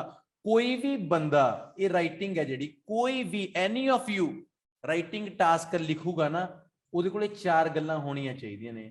ਜੇ ਤੁਹਾਡੇ ਕੋਲੇ 4 ਗੱਲਾਂ ਹੈਗੀਆਂ ਨੇ ਤੁਸੀਂ ਪਾਸ ਹੋ ਜਾਓਗੇ, ਜੇ ਤੁਹਾਡੇ ਕੋਲੇ 4 ਗੱਲਾਂ ਨਹੀਂ ਹੈਗੀਆਂ ਤੁਸੀਂ ਫੇਲ ਹੋ ਜਾਓਗੇ, ਫਿਰ ਬਾਰ-ਬਾਰ ਪੇਪਰ ਦਿੰਦੇ ਫਿਰੋਗੇ। ਤਾਂ ਆਓ ਮੈਂ ਤੁਹਾਨੂੰ ਬੜੇ ਵਧੀਆ ਤਰੀਕੇ ਨਾਲ ਦੱਸਾਂ ਕਿ ਕਿਵੇਂ ਕਿਵੇਂ 4 ਗੱਲਾਂ।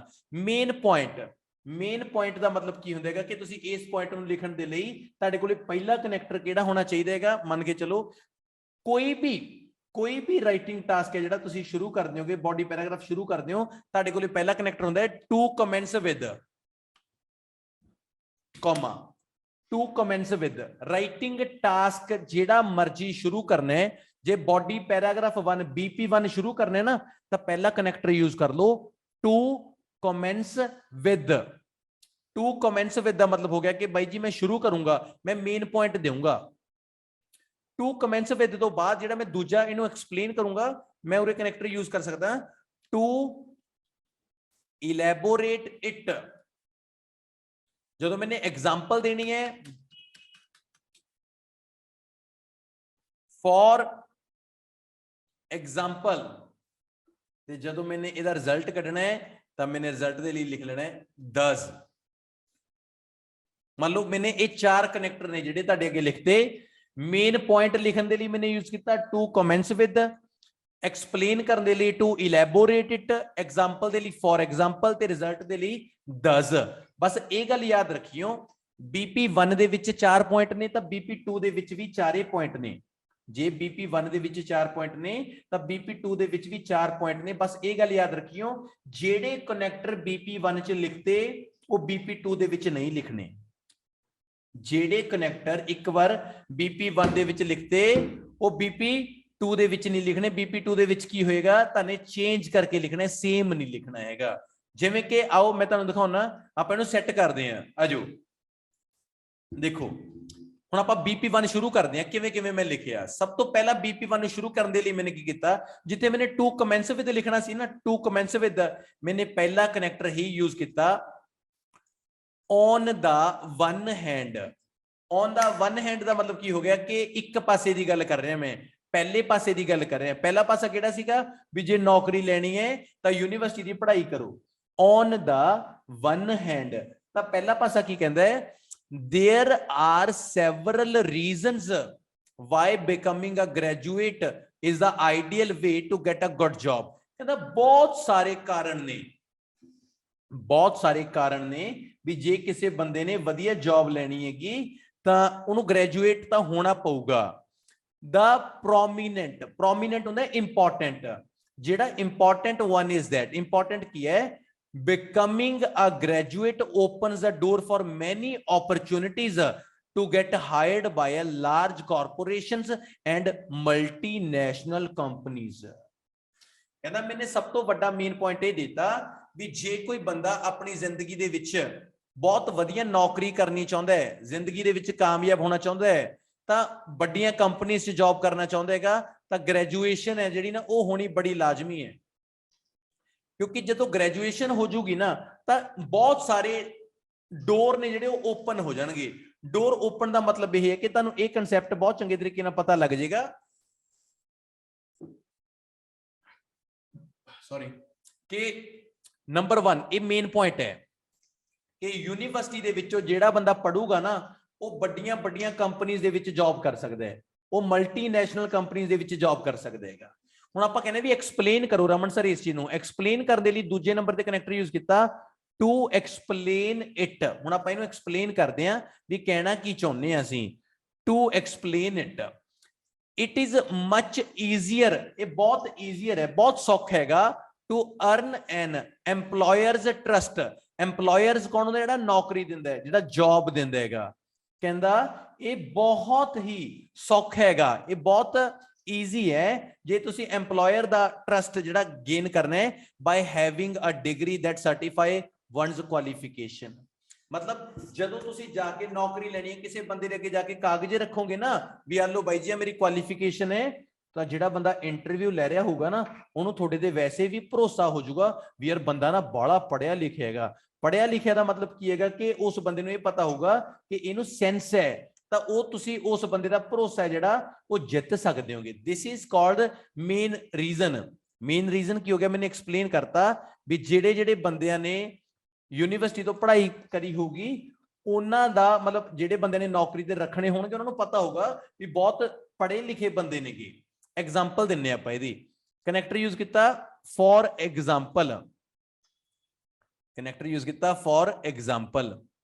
Many big companies have a fixed quota of hiring graduates every year। ਬਹੁਤ ਸਾਰੀਆਂ ਕੰਪਨੀਆਂ ਨੇ ਜਿਨ੍ਹਾਂ ਨੇ ਇੱਕ ਕੋਟਾ ਰੱਖਿਆ ਹੋਇਆ ਹੈ ਵੀ ਜਿਹੜੇ ਜਿਹੜੇ ਬੰਦਿਆਂ ਨੇ ਗ੍ਰੈਜੂਏਸ਼ਨ ਕਰੀ ਹੋਊਗੀ ਨਾ ਅਸੀਂ ਉਹਨਾਂ ਨੂੰ ਆਪਣੀ ਜੌਬ ਤੇ ਰੱਖਾਂਗੇ ਹੀ ਰੱਖਾਂਗੇ।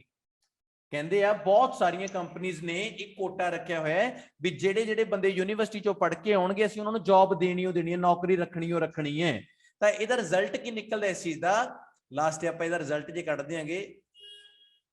ਕਨੈਕਟਰ ਯੂਜ਼ ਕੀਤਾ therefore, ਰਿਜ਼ਲਟ ਦੇ ਲਈ ਆਪਾਂ ਯੂਜ਼ ਕਰਿਆ therefore if a person is willing to start working after graduation, ਜੇ ਬੰਦਾ ਚਾਹੁੰਦਾ ਹੈ ਯਾਰ ਵੀ ਆਫਟਰ ਗ੍ਰੈਜੂਏਸ਼ਨ ਕੰਮ ਕਰਨਾ ਹੈਗਾ, it is important to get a degree from college, ਤਾਂ ਕਾਲਜ ਤੋਂ ਡਿਗਰੀ ਹੈ ਜਿਹੜੀ ਉਹ ਲੈਣੀ ਬੜੀ ਲਾਜ਼ਮੀ ਹੈ। ਕਿਉਂਕਿ ਜੇ ਕਾਲਜ ਤੋਂ ਡਿਗਰੀ ਮਿਲੂਗੀ ਤਾਂ ਡੈਫੀਨਿਟਲੀ ਬੰਦਾ ਆਪਣੀ ਲਾਈਫ ਦੇ ਵਿੱਚ ਬਹੁਤ ਅੱਗੇ ਜਾਊਗਾ। ਤੁਸੀਂ ਇਹ ਦੇਖੋ ਮੈਂ ਬਲੂ ਕਲਰ ਦੇ ਵਿੱਚ ਮੈंने ਮੇਨ ਪੁਆਇੰਟ ਦਿੱਤਾ ਵੀ ਜੇਕਰ ਤੁਸੀਂ ਵੱਡੀਆਂ ਕੰਪਨੀਆਂ ਦੇ ਵਿੱਚ ਜੌਬ ਕਰਨੀ ਚਾਹੁੰਦੇ ਹੋ, ਜੇਕਰ ਤੁਸੀਂ ਲਾਰਜ ਕਾਰਪੋਰੇਸ਼ਨ ਦੇ ਵਿੱਚ ਕੰਮ ਕਰਨਾ ਚਾਹੁੰਦੇ ਹੋਗੇ ਤਾਂ ਤੁਹਾਨੂੰ ਡੈਫੀਨਿਟਲੀ ਇੱਕ ਵਧੀਆ ਕਾਲਜ ਜਾਂ ਯੂਨੀਵਰਸਿਟੀ ਤੋਂ ਪੜ੍ਹਾਈ ਹੈ ਪੂਰੀ ਕਰਨੀ ਪਊਗੀ। ਐਕਸਪਲੇਨ ਕਰਤਾ ਵੀ ਜੇ ਤੁਹਾਡੇ ਕੋਲੇ ਸਰਟੀਫਿਕੇਟ ਹੋਏਗਾ ਤਾਂ ਜਿਹੜੇ ਬੰਦੇ ਨੇ ਤੁਹਾਨੂੰ ਨੌਕਰੀ ਤੇ ਰੱਖਣਾ ਨਾ ਉਹ ਡੈਫੀਨੇਟਲੀ ਬੜਾ ਇੰਪ੍ਰੈਸ ਹੋ ਜਾਊਗਾ ਤੁਹਾਡੇ ਤੋਂ ਵੀ ਯਾਰ ਇਹ ਤਾਂ ਬੰਦਾ PhD ਕਰੀ ਹੋਈ ਹੈ, ਪੜ੍ਹਿਆ ਲਿਖਿਆ ਜਾਂ ਜੋ ਵੀ ਹੈ ਹਨਾ। ਤਾਂ ਇੱਕ ਇਹਦੀ ਐਗਜ਼ਾਮਪਲ ਦਿੱਤੀ ਵੀ ਬਹੁਤ ਸਾਰੀਆਂ ਕੰਪਨੀਆਂ ਐਵੇਂ ਦੀਆਂ ਨੇ ਜਿਨ੍ਹਾਂ ਦਾ ਇੱਕ ਫਿਕਸ ਕੋਟਾ ਰੱਖਿਆ ਹੋਇਆ ਹੈ। ਫਿਕਸ ਕੋਟਾ ਕੀ ਰੱਖਿਆ ਕਿ ਜਿਹੜੇ ਜਿਹੜੇ ਗ੍ਰੈਜੂਏਟ ਵਾਲੇ ਹੋਣਗੇ ਉਹਨਾਂ ਨੂੰ ਨੌਕਰੀ ਦੇਣੀ ਓ ਦੇਣੀ ਹੈ, ਤੇ ਲਾਸਟ ਇਹਦਾ ਰਿਜ਼ਲਟ ਕੀ ਨਿਕਲੂਗਾ। ਤਾਂ ਇਹ ਚੀਜ਼ ਬੜੀ ਇੰਪੋਰਟੈਂਟ ਹੈਗੀ। ਜੇ ਬੰਦਿਆਂ ਨੇ ਗ੍ਰੈਜੂਏਸ਼ਨ ਤੋਂ ਬਾਅਦ ਕੰਮ ਕਰਨਾ ਹੈਗਾ ਤਾਂ ਉਹਨਾਂ ਕੋਲ ਡਿਗਰੀ ਹੈ ਜਿਹੜੀ ਕਾਲਜ ਦੀ ਹੋਣੀ ਬਹੁਤ ਲਾਜ਼ਮੀ ਹੈ। ਤੁਸੀਂ ਇੱਕ ਚੀਜ਼ ਨੋਟ ਕਰਕੇ ਦੇਖੋ, ਮੈਂ 4 ਪੁਆਇੰਟ ਲਿਖੇ ਸੀ, 4 ਪੁਆਇੰਟ ਤੁਹਾਡੇ ਦਿਮਾਗ 'ਚ ਬਸ 4 ਪੁਆਇੰਟ ਚੱਲਣੇ ਚਾਹੀਦੇ ਨੇ।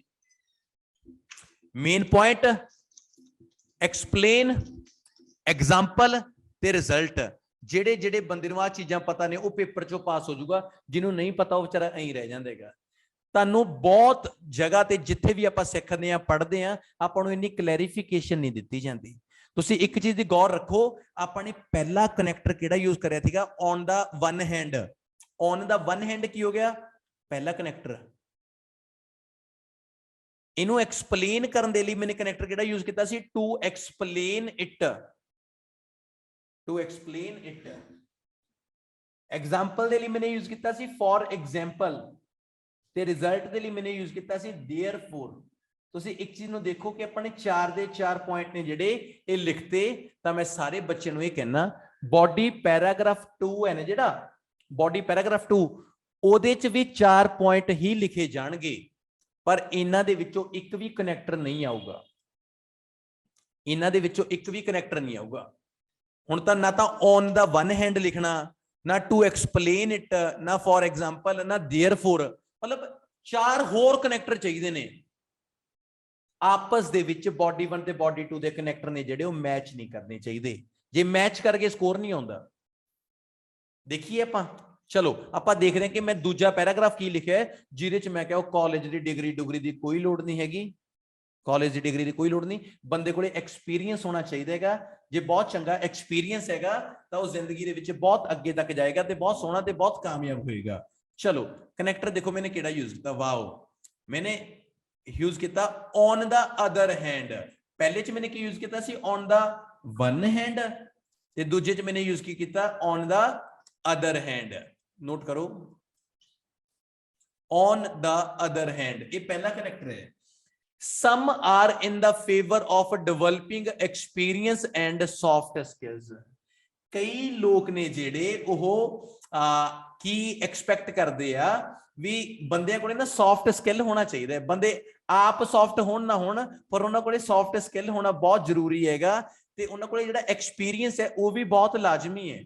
ਉਹ ਕਹਿੰਦੇ ਵੀ ਛੱਡੋ ਯਾਰ, ਕਿਉਂਕਿ ਤੁਸੀਂ ਨੋਟ ਕਰਿਆ ਹੋਣਾ ਪਿੰਡਾਂ ਦੇ ਵਿੱਚ ਕਈ ਬਜ਼ੁਰਗ ਮਿਸਤਰੀ ਐਵੇਂ ਦੇ ਨੇ, ਜਿਹੜੇ ਬਜ਼ੁਰਗ ਨੇ ਉਹਨਾਂ ਕੋਲੇ ਡਿਗਰੀਆਂ ਕੋਈ ਨਹੀਂ ਹੈਗੀਆਂ, ਪਰ ਉਹ ਬੜੇ ਵਧੀਆ ਕੰਮ ਕਰ ਲੈਂਦੇ ਨੇ। ਆ ਜਿਹੜੇ ਲੱਤਾਂ ਬਾਹਾਂ ਚਾੜਦੇ ਨੇ ਵੈਦ, ਤਾਂ ਨੇ ਦੇਖਿਆ ਹੀ ਹੈ ਨਾ, ਭਾਵੇਂ ਡਿਗਰੀ ਹੈਗਾ, ਮੇਰਾ ਫੁੱਫੜ ਵੀ ਆ, ਬਾਏ ਗॉड, ਮਤਲਬ ਕੁਛ ਵੀ ਹੋ ਜੇ ਐਂ ਸਭ ਕੁਝ ਓਕੇ ਆ, ਤਾਂ ਕਹਿਣ ਦਾ ਮਤਲਬ ਉਹਨਾਂ ਕੋਲੇ ਤਜਰਬਾ ਹੀ ਬਹੁਤ ਵੱਡੇ ਲੈਵਲ ਦਾ ਹੋ ਗਿਆ।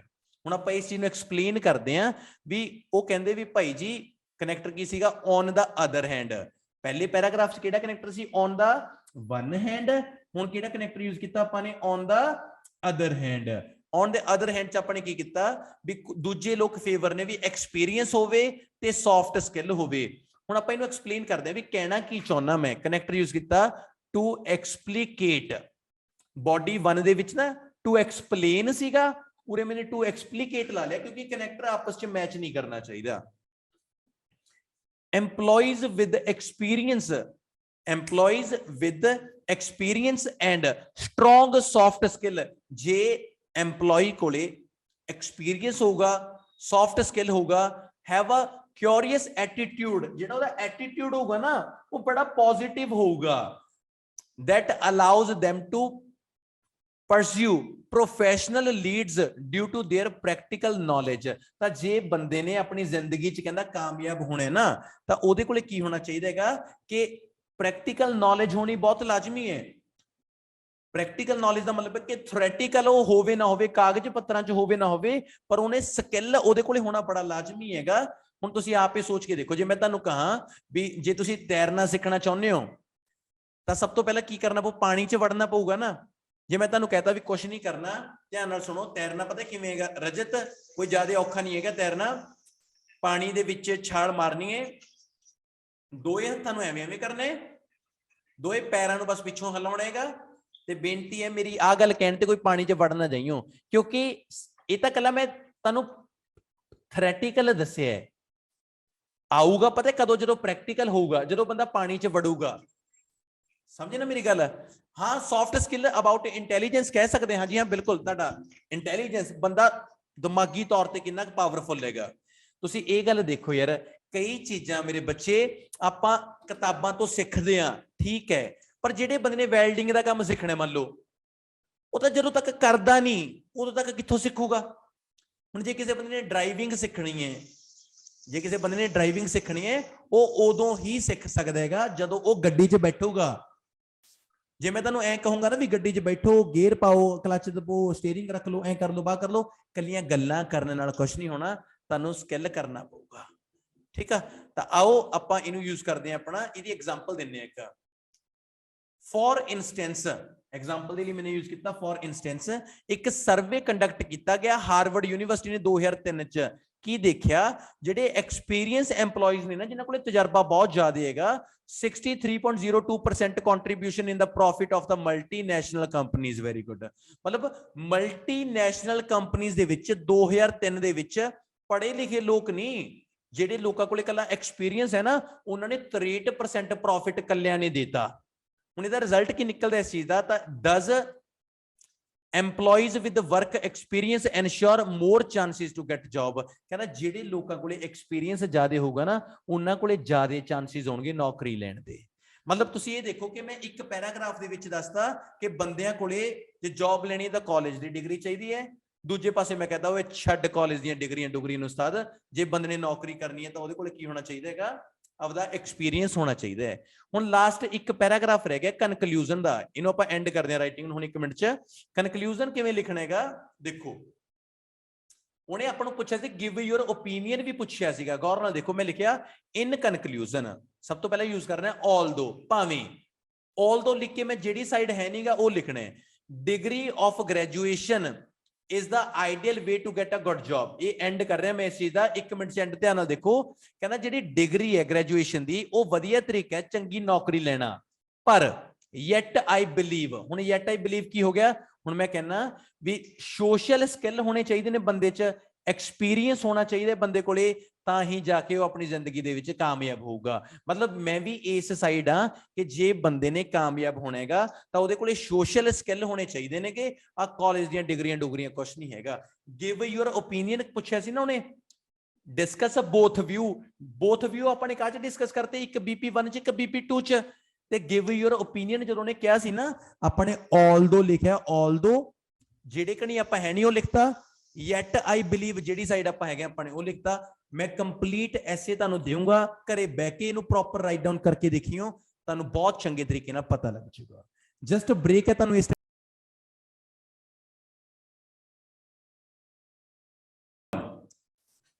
ਲਓ ਜੀ। ਟਾਸਕ 1 ਕੁਝ ਇਸ ਤਰੀਕੇ ਦੇਗਾ। ਆਪਣਾ ਡਾਇਗਰਾਮ ਹੈ ਜੀ, ਆਪਾਂ ਨੇ ਜਿਹੜਾ ਪੜ੍ਹਨਾ ਹੈਗਾ, ਸਭ ਤੋਂ ਪਹਿਲਾਂ ਆਪਾਂ ਪੜ੍ਹ ਕੇ ਦੇਖਦੇ ਹਾਂ ਕੀ ਚੀਜ਼ ਹੈ। ਕਹਿੰਦਾ the diagram below shows the multi stages production. ਜਿਹੜੇ ਮਲਟੀ ਸਟੇजेस ਹੁੰਦੇ ਨੇ ਨਾ, ਬਹੁਤ ਜ਼ਿਆਦਾ ਸਟੇजेस ਹੁੰਦੀਆਂ ਨੇ। Production of pears as canned fruits, ਮਤਲਬ ਪੀਅਰਸ ਕੋਈ ਕੈਂਡ ਫਰੂਟ, ਕੋਈ ਇਹ ਦੱਸਿਆ ਹੋਏਗਾ ਵੀ ਉਹਨਾਂ ਨੂੰ ਕਿਸ ਤਰੀਕੇ ਦੇ ਨਾਲ ਮਤਲਬ ਦਿੱਤਾ ਜਾਂਦਾ ਹੈਗਾ। ਜਿਹੜੇ ਫਰੂਟਸ ਨੇ ਨਾ, ਉਹਦੀ ਕੋਈ ਟਾਕ ਹੈ। ਆਪਾਂ ਇਹ ਦੇਖਣਾ ਵੀ ਸਟੈਪ ਬਾय ਸਟੈਪ ਜਿਹੜਾ ਫਰੂਟ ਹੈ ਉਹ ਕਿਸ ਤਰੀਕੇ ਨਾਲ ਅੱਗੇ ਆਉਂਦਾ ਹੈਗਾ।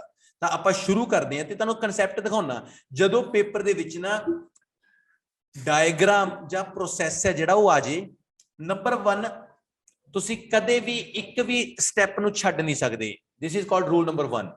You people are not supposed to skip any single, ਤੁਸੀਂ ਕਿਸੇ ਨੂੰ ਵੀ ਨਹੀਂ ਛੱਡ ਸਕਦੇ। ਠੀਕ ਆ, ਤਾਂ ਆਪਾਂ ਕਰਨਾ ਕੀ ਹੈਗਾ, ਲੁੱਕ ਚੈੱਕ ਕਰੋ ਵੀ ਕੀ ਹੈ। ਸਭ ਤੋਂ ਪਹਿਲਾਂ ਆਪਣੇ ਕੋਲੇ ਆ ਹੈਂਡ ਪਿਕਿੰਗ। ਹੈਂਡ ਪਿਕਿੰਗ ਕੀ ਹੁੰਦਾ ਹੈ? ਹੱਥਾਂ ਨਾਲ ਤੋੜਨਾ। ਆਪਣੇ ਹੱਥਾਂ ਨਾਲ ਤੋੜਿਆ, ਫਿਰ ਟਰਾਂਸਪੋਰਟਿੰਗ ਕੀਤਾ ਗਿਆ। ਟਰਾਂਸਪੋਰਟਿੰਗ ਕੀ ਹੁੰਦਾ ਹੈਗਾ ਕਿ ਆਪਾਂ ਇਹਨੂੰ ਟਰਾਂਸਪੋਰਟੇਸ਼ਨ 'ਚ ਲਿਜਾਇਆ ਗਿਆ, 2 ਹੋ ਗਏ।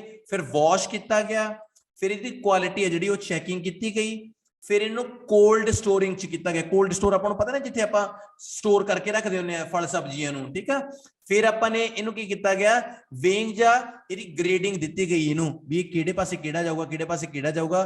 ਫਿਰ ਪੀਲਿੰਗ ਹੁੰਦਾ ਛਿੱਲਣਾ, ਉਹ ਕੀਤਾ ਗਿਆ। फिर मान लो कॉरिंग या स्लाइसिंग, हुण आपां नूं किसी बच्चे नूं मान लो स्लाइस नहीं पता या कॉरिंग नहीं पता तां इट डजंट मीन कि तुहानूं इह कल्ले कल्ले कंसैप्ट नूं पता होवे। तुसीं बड़े नॉर्मल तरीके नाल कह सकदे हो भी उस तो बाद इहनूं स्लाइस किया जाऊगा, तां इह जरूरी नहीं हैगा कि तुसीं एक्सप्लेन करने भी स्लाइस दा मतलब की हुंदा है, एवें दा कुछ भी नहीं हैगा। ठीक है, सब तो चंगी गल की होगी, फिर की होगा, कैनिंग होगी इहदी, फिर इहदी सीलिंग होगी, फिर इहदी कुकिंग होगी, फिर इहदी लेबलिंग होगी, फिर इहदी स्टोरेज होगी, फिर इहदा डिस्पैच हो गया। सब तो वधिया गल दसां मैं तुहानूं, हाँ डिस्पैच वर्ड ने ना मेरी जिंदगी नाल बड़ा जुड़िया होया वर्ड है। शुरू शुरू च मेरा पासपोर्ट नहीं बन रहा सीगा, मैंने बड़ा जोर लाया, मेरा पासपोर्ट नहीं बनया। अचानक ही हुंदा वज के तुक्का तक्का मेरा पासपोर्ट बनने के किनारे ते आ गया। ते एक दिन मैनूं मैसेज आया, कहंदे योर पासपोर्ट इज डिस्पैच्ड। थोड़ा पासपोर्ट की हो गया, डिस्पैच हो गया। ते डिस्पैच का मतलब तुसीं हुण समझ गए होंगे ना भी आपां जदों कहंदे ने भी उत्थों चल पिया, डिस्पैच होने का मतलब उत्थे चल पिया। पर मैनूं उदों अंग्रेजी थोड़ी ज्यादा आउंदी सीगी।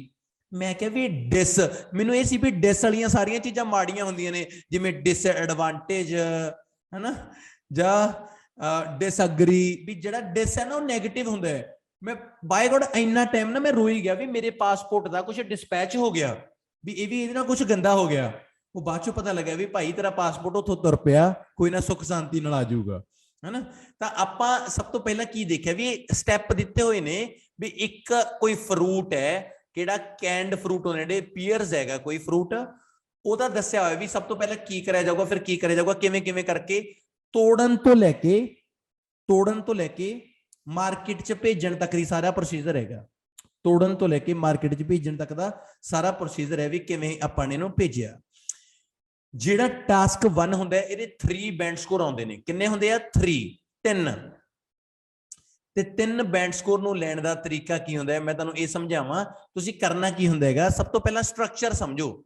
ਜੇ ਕੋਈ ਬੰਦਾ ਰਾਈਟਿੰਗ ਟਾਸਕ 1 ਦਾ ਸਟਰਕਚਰ ਸਮਝਣਾ ਚਾਹੁੰਦੇ ਤਾਂ ਉਹਨੂੰ 4 ਪੈਰਾਗ੍ਰਾਫ ਹੁੰਦੇ ਨੇ। ਨੰਬਰ 1 ਤੇ ਹੁੰਦਾ ਇੰਟਰੋਡਕਸ਼ਨ ਦਾ, ਅੱਗੇ BP1 BP2 ਫਿਰ ਓਵਰਆਲ। ਇਹ ਚ ਕਨਕਲੂਜਨ ਨਹੀਂ ਹੁੰਦਾ, ਇਹਦੇ ਚ ਓਵਰਆਲ ਹੁੰਦਾ ਵਾ, ਕਨਕਲੂਜਨ ਨਹੀਂ ਹੁੰਦਾ, ਓਵਰਆਲ ਹੁੰਦਾ ਹੈਗਾ। ਠੀਕ ਆ, ਤਾਂ ਕਹਿਣ ਦਾ ਮਤਲਬ ਮਾਈ ਡੀਅਰ ਕੀ ਹੈਗਾ, ਇੰਟਰੋਡਕਸ਼ਨ ਹੋ ਗਈ ਤੇ BP1 ਮਤਲਬ ਬॉडी ਪੈਰਾਗ੍ਰਾਫ 1 ਦੇ ਵਿਚਾਰਿਆਂ ਦਾ ਨਾ ਜੇ ਕਿਤੇ ਉਹ BP ਬਣੇ ਨਾ ਉਹ BP ਉੱਤੇ ਨੀਚੇ ਹੋ ਜਾਂਦਾ ਹੈਗਾ। ਤਾਂ ਅਸਲੀਅਤ ਹੈ ਤੇ BP ਦਾ ਮਤਲਬ ਹੁੰਦਾ ਹੈ ਬॉडी ਪੈਰਾਗ੍ਰਾਫ। BP ਦਾ ਮਤਲਬ ਹੁੰਦਾ ਹੈ ਬॉडी ਪੈਰਾਗ੍ਰਾਫ।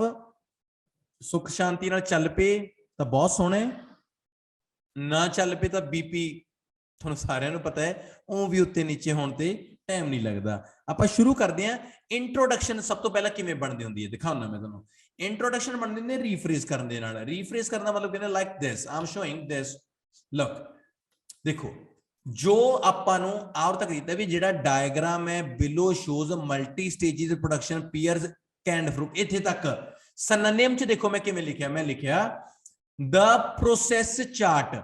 मैं उरे डायग्राम नु प्रोसेस चार्ट भी लिख सकदा जां मैं इनु प्रोसेस चार्ट नु अपन नॉर्मल की लिख सकते हैं, दा डायग्राम भी लिख सकते हैं। इनु कोई चक्कर नहीं हैगा, बड़ा नॉर्मल है। मैं लिखा भी जेड़ा डायग्राम जेड़ा प्रोसेस चार्ट है बिलो कदे भी मैंने यूज नहीं करना, बिलो नहीं करना। शोज दा सिनोनिम की हुंदा है डिपिक्ट्स द इंफॉर्मेशन अबाउट। ਆਪਾਂ ਇਹ ਲਾਈਨ ਲਿਖਦੇ ਹੁੰਦੇ ਆ डिपिक्ट्स द इंफॉर्मेशन अबाउट। ਆਪਾਂ ਨੇ ਲਿਖਤਾ, ਉਹਨੇ ਲਿਖਿਆ the multi stages of production। मैं लिखा the formation, जेड़ा formation कहना बनाना canned fruit ने जेड़े by 14 steps। 14 steps की 14 स्टेप दे विच ये दिता होया। 14 स्टेप च 1 2 3 4 5 6 7 8 9 10 11 12 13 14 14 स्टेप दे विच canned fruit ने जेड़े वो दसे ने भी वो किवें किवें बनदे आ। इंट्रोडक्शन की है ਆਪਾਂ ਜਿਹਦਾ ਜਿਹਦਾ ਆਪਾਂ ਨੂੰ ਸਿਨੋਨਿਮ ਆਉਂਦਾ ਆਪਾਂ ਨੇ ਲਿਖਤਾ, ਜਿਹਦਾ ਨਹੀਂ ਆਉਂਦਾ ਆਪਾਂ ਨੇ ਨਹੀਂ ਲਿਖਿਆ। ਰਹੀ ਗੱਲ ਆਪਣੇ ਕੋਲੇ ਹੁਣ ਵਾਰੀ ਆਊਗੀ ਬॉडी ਪੈਰਾਗ੍ਰਾਫ 1 ਤੇ ਬॉडी ਪੈਰਾਗ੍ਰਾਫ 2। ਮੈਂ ਤੁਹਾਨੂੰ ਲਿਖਣਾ ਸਿਖਾਉਣਾ ਵੀ ਕਿਵੇਂ ਲਿਖਿਆ ਜਾਂਦਾ ਹੁੰਦਾ ਹੈ। 14 ਨੇ 7 ਡਿਵਾਈਡ ਕਰ ਲਓ ਵੀ 7 ਇੱਕ ਪੈਰਾਗ੍ਰਾਫ ਚ ਕਰ ਲੈਣੇ ਆਪਾਂ, 7 ਨੂੰ ਇੱਕ ਪੈਰਾਗ੍ਰਾਫ ਚ ਕਰ ਲੈਣੇ ਆ। ਤਾਂ ਲਿਖਣ ਦਾ ਤਰੀਕਾ ਕੀ ਹੈ ਆਓ ਸਮਝਾਵਾਂ ਮੈਂ ਤੁਹਾਨੂੰ। ਪਹਿਲੀ ਲਾਈਨ ਆਪਾਂ ਲਿਖਦੇ ਹੁੰਦੇ ਆ after analysing it can be seen clearly that. A writing task 1 कोई भी होवे, मतलब कोई भी होवे, ਆਪਾਂ ਨੇ ਸਭ ਤੋਂ ਪਹਿਲੀ ਜਿਹੜੀ ਲਾਈਨ ਹੈ ਉਹ ਇਹ ਲਿਖਣੀ ਹੁੰਦੀ ਹੈ ਤੇ ਇਹ ਸਭ ਤੋਂ ਬੈਸਟ ਲਾਈਨ ਹੈ ਕਿ ਇਹਦੇ ਥਰੂ ਆਪਾਂ ਬਹੁਤ ਚੰਗੇ ਤਰੀਕੇ ਨਾਲ ਲਿਖ ਸਕਦੇ ਹਾਂ, ਆਪਣਾ ਸਕੋਰ ਬਹੁਤ ਸੋਹਣਾ ਆ ਜਾਊਗਾ। ਠੀਕ ਹੈ, ਮੈਂ ਐਨਾਲਾਈਜ਼ ਕੀਤਾ ਤੇ ਇਹ ਚੀਜ਼ ਨੂੰ ਮੈंने ਬਹੁਤ ਕਲੀਅਰਲੀ ਦੇਖਿਆ that in first step, ਪਹਿਲੇ ਸਟੈਪ ਚ ਕੀ ਹੋਇਆ, peers are picked by hand, ਜਿਹੜੇ peers ਨੇਗੇ ਉਹ picked by hand ਹੋ ਗਿਆ, ਮਤਲਬ ਪਹਿਲਾਂ ਕੀ ਹੋ ਗਿਆ, ਉਹ peers ਨੇ ਜਿਹੜੇ ਉਹ ਹੱਥ ਦੁਆਰਾ ਤੋੜੇ ਗਏ, ਆਪਾਂ ਨੇ ਕੀ ਕਰਿਆ picked by hand ਹੋ ਗਿਆ, ਆਪਣਾ ਪਹਿਲਾ ਸਟੈਪ ਸੀਗਾ। ਠੀਕ ਆ, in second ਦੂਜੇ ਚ ਕੀ ਹੋਇਆ, step these are transported, ਦੂਜੇ ਸਟੈਪ ਚ ਕੀ ਹੋਇਆ, ਇਹ ਟਰਾਂਸਪੋਰਟ ਕਰੇ ਗਏ। ਠੀਕ ਹੈ, ਭੇਜੇ ਗਏ। in third stage, ਤੀਜੀ ਸਟੇਜ ਦੇ ਵਿੱਚ ਕੀ ਹੋਇਆ, peers are washed properly, ਫਿਰ ਉਹਨੂੰ ਵਾਸ਼ ਕੀਤਾ ਗਿਆ properly and quality of peer is checked, ਫਿਰ ਉਹਨੂੰ ਗ੍ਰੇਡ ਦਿੱਤੀ ਸੀ ਨਾ ਆਪਾਂ ਨੇ ਕਿ ਉਹਦੀ ਜਿਹੜੀ ਕੁਆਲਿਟੀ ਹੈ ਉਹ ਚੈੱਕ ਕੀਤੀ ਗਈ, ਉਹਨੂੰ ਗ੍ਰੇਡ ਹੈ ਜਿਹੜੀ ਉਹ ਦਿੱਤੀ ਗਈ। ਨੈਕਸਟਲੀ ਉਦੋਂ ਬਾਅਦ ਕੀ ਹੋਇਆ, these are cooled in storager at a specific temperature, ਆਪਾਂ ਕਹਿੰਦੇ ਕੋਲਡ ਸਟੋਰ ਦੇ ਵਿੱਚ ਰੱਖਿਆ ਗਿਆ। ਕਹਿੰਦਾ ਫਿਰ ਇਹ ਕੀ ਕਰਿਆ ਗਿਆ, ਇਹਨਾਂ ਨੂੰ ਇੱਕ ਕੋਲਡ ਮਤਲਬ ਸਟੋਰੇਜ ਦੇ ਵਿੱਚ ਕੀ ਹੋਇਆ, ਕੋਲਡ ਟੈਂਪਰੇਚਰ ਦੇ ਵਿੱਚ ਰੱਖਿਆ ਗਿਆ। ਤੇ ਆਫਟਰ ਦੈਟ ਉਦੋਂ ਬਾਅਦ ਕੀ ਹੋਇਆ, ਜਿਹੜੇ ਪੀਅਰਸ ਨੇ ਆਰ ਵੇਟਡ ਐਂਡ ਗ੍ਰੇਡਡ, ਫਿਰ ਕੀ ਹੋਇਆ, ਇਹ ਵੇਟਡ ਵੀ ਕਰੇ ਗਏ ਤੇ ਇਹਨਾਂ ਨੂੰ ਇਹ ਗ੍ਰੇਡਡ ਵੀ ਕਰੇ, ਗ੍ਰੇਡਡ ਵੀ ਇਹਨਾਂ ਨੂੰ ਗ੍ਰੇਡ ਦਿੱਤੀ ਗਈ ਭਾਈ ਕਿਹੜੀ ਗ੍ਰੇਡ ਤੇ ਇਹ ਕੰਮ ਕਰੇਗਾ। ਕਹਿਣ ਦਾ ਮਤਲਬ ਤੁਸੀਂ ਇਹ ਦੇਖੋ, ਆਪਾਂ ਹੁਣ ਤੱਕ ਕੀ ਸਟੈਪ ਦੇਖਿਆ ਵੀ ਸਭ ਤੋਂ ਪਹਿਲਾਂ ਆਪਾਂ ਨੇ ਕੀ ਦੇਖਿਆ ਮਾਈ ਡੀਅਰ, हैंड पिकिंग तोड़ लिया, ट्रांसपोर्ट कर ली, वॉश कर लिया, क्वालिटी चेक कर ली, कोल्ड स्टोर च पा लिया, फिर उन्होंने ग्रेड देती। आपां एक पैराग्राफ च इत्थे तक लिखता। अगले पैराग्राफ दे विच आपां की करांगे हुण माय डियर स्टूडेंट्स, आपां की करना हैगा हुण piling, slicing, Canning, ceiling, cooking, labelling, storage ते डिस्पैच, आ सारा एक च लिखांगे आपां। चलो आपां लिख देंगे, देखदे आपां किवें लिखांगे। लुक दूजे नु आपां लिख लेना, the flow chart further collates that, आपां ने ये लाइन लिखनी है, जेड़ा फ्लो चार्ट है ये फर्दर की कोलैट कर देगा। इन द नेक्स्ट स्टेप, अगले स्टेप की होंदा है, पीयर्स आर पील्ड, जेडे वो पीयर्स ने जेड़ा फ्रूट है वो पील कराया गया, पील करना है छिलना, उन्हों छिलिया गया बिफोर स्लाइसिंग, स्लाइस करने तो पहला, then their cores are also removed, फिर ओदे जेडे cores नेगे ਉਹ ਰਿਮੂਵ ਕੀਤੇ ਗਏ। ਆਫਟਰਵਰਡਸ ਉਦੋਂ ਬਾਅਦ ਕੀ ਕੀਤਾ ਗਿਆ, not only pears are put in canes but also these are sealed properly, ਕੱਲਾ ਕੇਨਸ ਨਹੀਂ ਪਾਇਆ, ਇਹਨੂੰ ਪ੍ਰੋਪਰਲੀ ਸੀਲ ਵੀ ਕੀਤਾ ਗਿਆ, ਸੀਲਿੰਗ ਕੀਤੀ ਗਈ, ਜਿਵੇਂ ਆਪਾਂ ਕਹਿੰਦੇ ਨਾ ਵੀ ਸੀਲ ਬੰਦ ਕਰਨਾ, ਉਹ ਕੀਤਾ ਗਿਆ। ਸਬਸੀਕੁਐਂਟਲੀ ਨਾਲ ਨਾਲ ਕੀ ਹੋਇਆ, ਕੇਨਸ ਆਰ ਕੁਕਡ ਐਂਡ ਸਟਰਲਾਈਜ਼ਡ, ਮਤਲਬ ਜਿਹੜੇ ਕੇਨਸ ਨੇਗੇ ਉਹ ਕੀ ਕੀਤਾ, ਉਹਨਾਂ ਨੂੰ ਕੁਕਡ ਵੀ ਕੀਤਾ ਗਿਆ ਤੇ ਸਟਰਲਾਈਜ਼ ਵੀ ਕੀਤਾ ਗਿਆ। ਫਰਦਰ ਕੀ ਹੋਇਆ, केन्स आर लेबल्ड, उन्होंने लेबल किया गया उन्होंने एक पक्का। Last but not a least, last दे विच की होया, केन्स आर स्टोर्ड, वो स्टोर किए गए। Finally cans are dispatched to supermarket, last की होया जिहड़े ओने ओ सुपरमार्केट दे विच इन्हां ने डिस्पैच करते। बहुत सौखे तरीके नाल दस्सां मैं, ये हुंदा की है, ਤੁਹਾਨੂੰ ਇਹ ਸਟੈਪ ਬਾਈ ਸਟੈਪ ਲਿਖਣਾ ਹੁੰਦਾ ਹੈ ਵੀ ਇਸ ਤੋਂ ਬਾਅਦ ਆ ਹੋਇਆ, ਇਸ ਤੋਂ ਬਾਅਦ ਆ ਹੋਇਆ। ਤੇ ਜੇ ਤੁਹਾਨੂੰ ਇਹ ਬੜੇ ਚੰਗੇ ਤਰੀਕੇ ਨਾਲ ਕਨਸੈਪਟ ਕਲੀਅਰ ਹੈ ਨਾ, 100% ਤੁਸੀਂ ਆਪਣਾ ਪੇਪਰ ਕਲੀਅਰ ਕਰ ਜਾਓਗੇ। ਓਵਰਆਲ ਬਹੁਤ ਸੌਖੇ ਤਰੀਕੇ ਨਾਲ ਲਿਖ ਸਕਦੇ ਹੋ।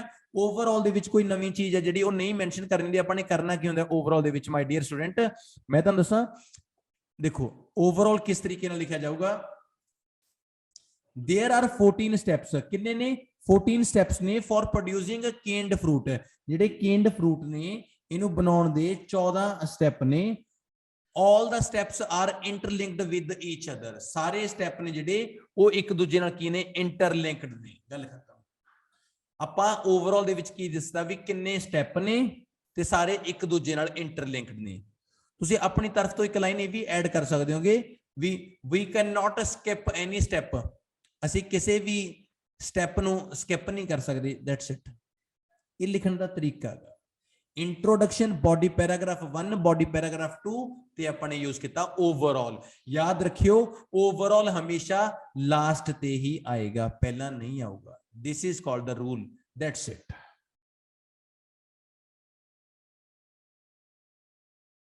ਇਸ ਤਰੀਕੇ ਨਾਲ ਆਇਆ। ਮੇਰੀ ਰਿਕੁਐਸਟ ਹੈ ਪਲੀਜ਼ ਸਾਰੇ ਬਹੁਤ ਇੰਟਰਸਟ ਨਾਲ ਕਰਿਓ, ਤੁਹਾਨੂੰ ਬਹੁਤ ਸਿੱਖਣ ਨੂੰ ਮਿਲੂਗਾ। Recording 56. ਇਹ ਰਿਕਾਰਡਿੰਗ ਹੈ, ਇਹ 56 ਜੋ ਵੀ ਰਿਕਾਰਡਿੰਗ ਦੀ ਆਪਾਂ ਹੁਣ ਟਾਕ ਕਰਨ ਲੱਗੇ ਆਂਗੇ ਤੇ ਰਿਕਾਰਡਿੰਗ ਦੇ ਵਿੱਚ ਆਪਾਂ ਕਰਨਾ ਕੀ ਹੈ। ਲਓ ਆਪਾਂ ਫਾਈਂਡ ਕਰਨੀਆਂ ਨੇ ਚੀਜ਼ਾਂ ਜਿਹੜੀਆਂ ਕਿ number 1 supermarket, climbing supplies store, museum, bike hire ਤੇ ਕੈਫੇ। ਆਪਾਂ ਨੇ ਆ ਜਿਹੜੀਆਂ ਚੀਜ਼ਾਂ ਨੇਗੀਆਂ ਇਹ ਲੱਭਣੀਆਂ ਨੇਗੀਆਂ ਤੇ ਆਪਣੇ ਕੋਲੇ ਲੋਕੇਸ਼ਨਸ ਪਤਾ ਕਿਹੜੀਆਂ ਨੇ। ਟੂਰਿਸਟ ਇਨਫੋਰਮੇਸ਼ਨ ਸੈਂਟਰ है, विलो लेन है, पौंड है, पाइन स्ट्रीट है, ओल्ड रेलवे स्टेशन है, ਜਿਹੜੀ ਆ ओल्ड रेलवे लाइन आ जा रही हैगी ਤੇ ਆ माउंटेन दा रोड है, आ स्काई पासिस है ਤੇ आ टाउन हाल है। मतलब ਕੀ ਹੈ ਕਿ ਜਿੰਨਾ ਛੇਤੀ ਹੋ ਸਕਦਾ ਹੈ ਤੁਸੀਂ ਸਾਰੇ ਮੈਪ ਦੀਆਂ ਲੋਕੇਸ਼ਨਸ ਨੂੰ ਦੇਖਣਾ ਹੁੰਦਾ ਹੈ ਵੀ ਕਿੱਥੇ ਕੀ ਹੈ। ਜਿਹੜੀ ਜਗ੍ਹਾ ਤੇ ਤੁਹਾਨੂੰ ਪਤਾ ਲੱਗਿਆ ਨਾ ਵੀ ਅੱਛਾ ਇੱਥੇ ਆ ਪਿਆ, ਇੱਥੇ ਆ ਪਿਆ, ਇੱਥੇ ਆ ਪਿਆ, ਤਾਂ ਤੁਹਾਨੂੰ ਬਹੁਤ ਜ਼ਿਆਦਾ ਹੈਲਪ ਹੋਏਗੀ ਇਸ ਚੀਜ਼ ਨੂੰ ਅੰਡਰਸਟੈਂਡ ਕਰਨ ਦੇ ਵਿੱਚ। ਠੀਕ ਆ, ਤਾਂ ਆਓ ਹੁਣ ਆਪਾਂ ਆਪਣਾ ਸਟੈਪ ਚੱਕ ਦੇਂਗੇ, ਆਪਾਂ ਦੇਖਦੇ ਕੀ ਚੀਜ਼ ਨੂੰ ਆਪਾਂ ਨੇ ਅੰਡਰਸਟੈਂਡ ਕਰਨਾ ਹੈ। ਲੁੱਕ ਲੱਭਣਾ ਕੀ ਹੈ, ਸੁਪਰਮਾਰਕਟ ਲੱਭਣਾ ਹੈ। ਸੁਪਰਮਾਰਕਟ ਕਿਵੇਂ ਲੱਭੂਗਾ ਤੇ ਜੇ ਪੇਪਰ ਦੇ ਵਿੱਚ ਇਹ ਗੱਲ ਦਿਮਾਗ 'ਚ ਰੱਖਿਓ ਜੇ ਇੱਕ ਗਾਇਬ ਹੋ ਗਿਆ, ਲੱਭਿਆ ਨਹੀਂ, ਫਿਰ ਮੁੜ ਕੇ ਕੋਈ ਵੀ ਨਹੀਂ ਲੱਭਦੇ। ਜੇ ਲੱਭਣੇ ਸ਼ੁਰੂ ਹੋ ਗਏ ਫਿਰ ਸਾਰੇ ਲੱਭਣੇ ਸ਼ੁਰੂ ਹੋ ਜਾਣਗੇ। ਦੇਖੀਏ ਕਿਵੇਂ ਆ, ਤਾਂ ਆਓ ਸ਼ੁਰੂ ਕਰਦੇ ਹਾਂ। You will hear a tourist information officer explaining local walks to visitors. First, you have some time to look at questions 11 to 15. ਚਲੋ 11 to 15 ਜੋ ਕੁਐਸਚਨ ਹੈ ਆਪਣੇ ਕੋਲੇ ਤੇ ਮੈਂ ਤੁਹਾਨੂੰ ਸਿਖਾਉਂਗਾ ਵੀ ਕਿਵੇਂ ਤੁਸੀਂ 9/9 ਬੈਂਡ ਲੈ ਕੇ ਆ ਸਕਦੇ ਹੋ।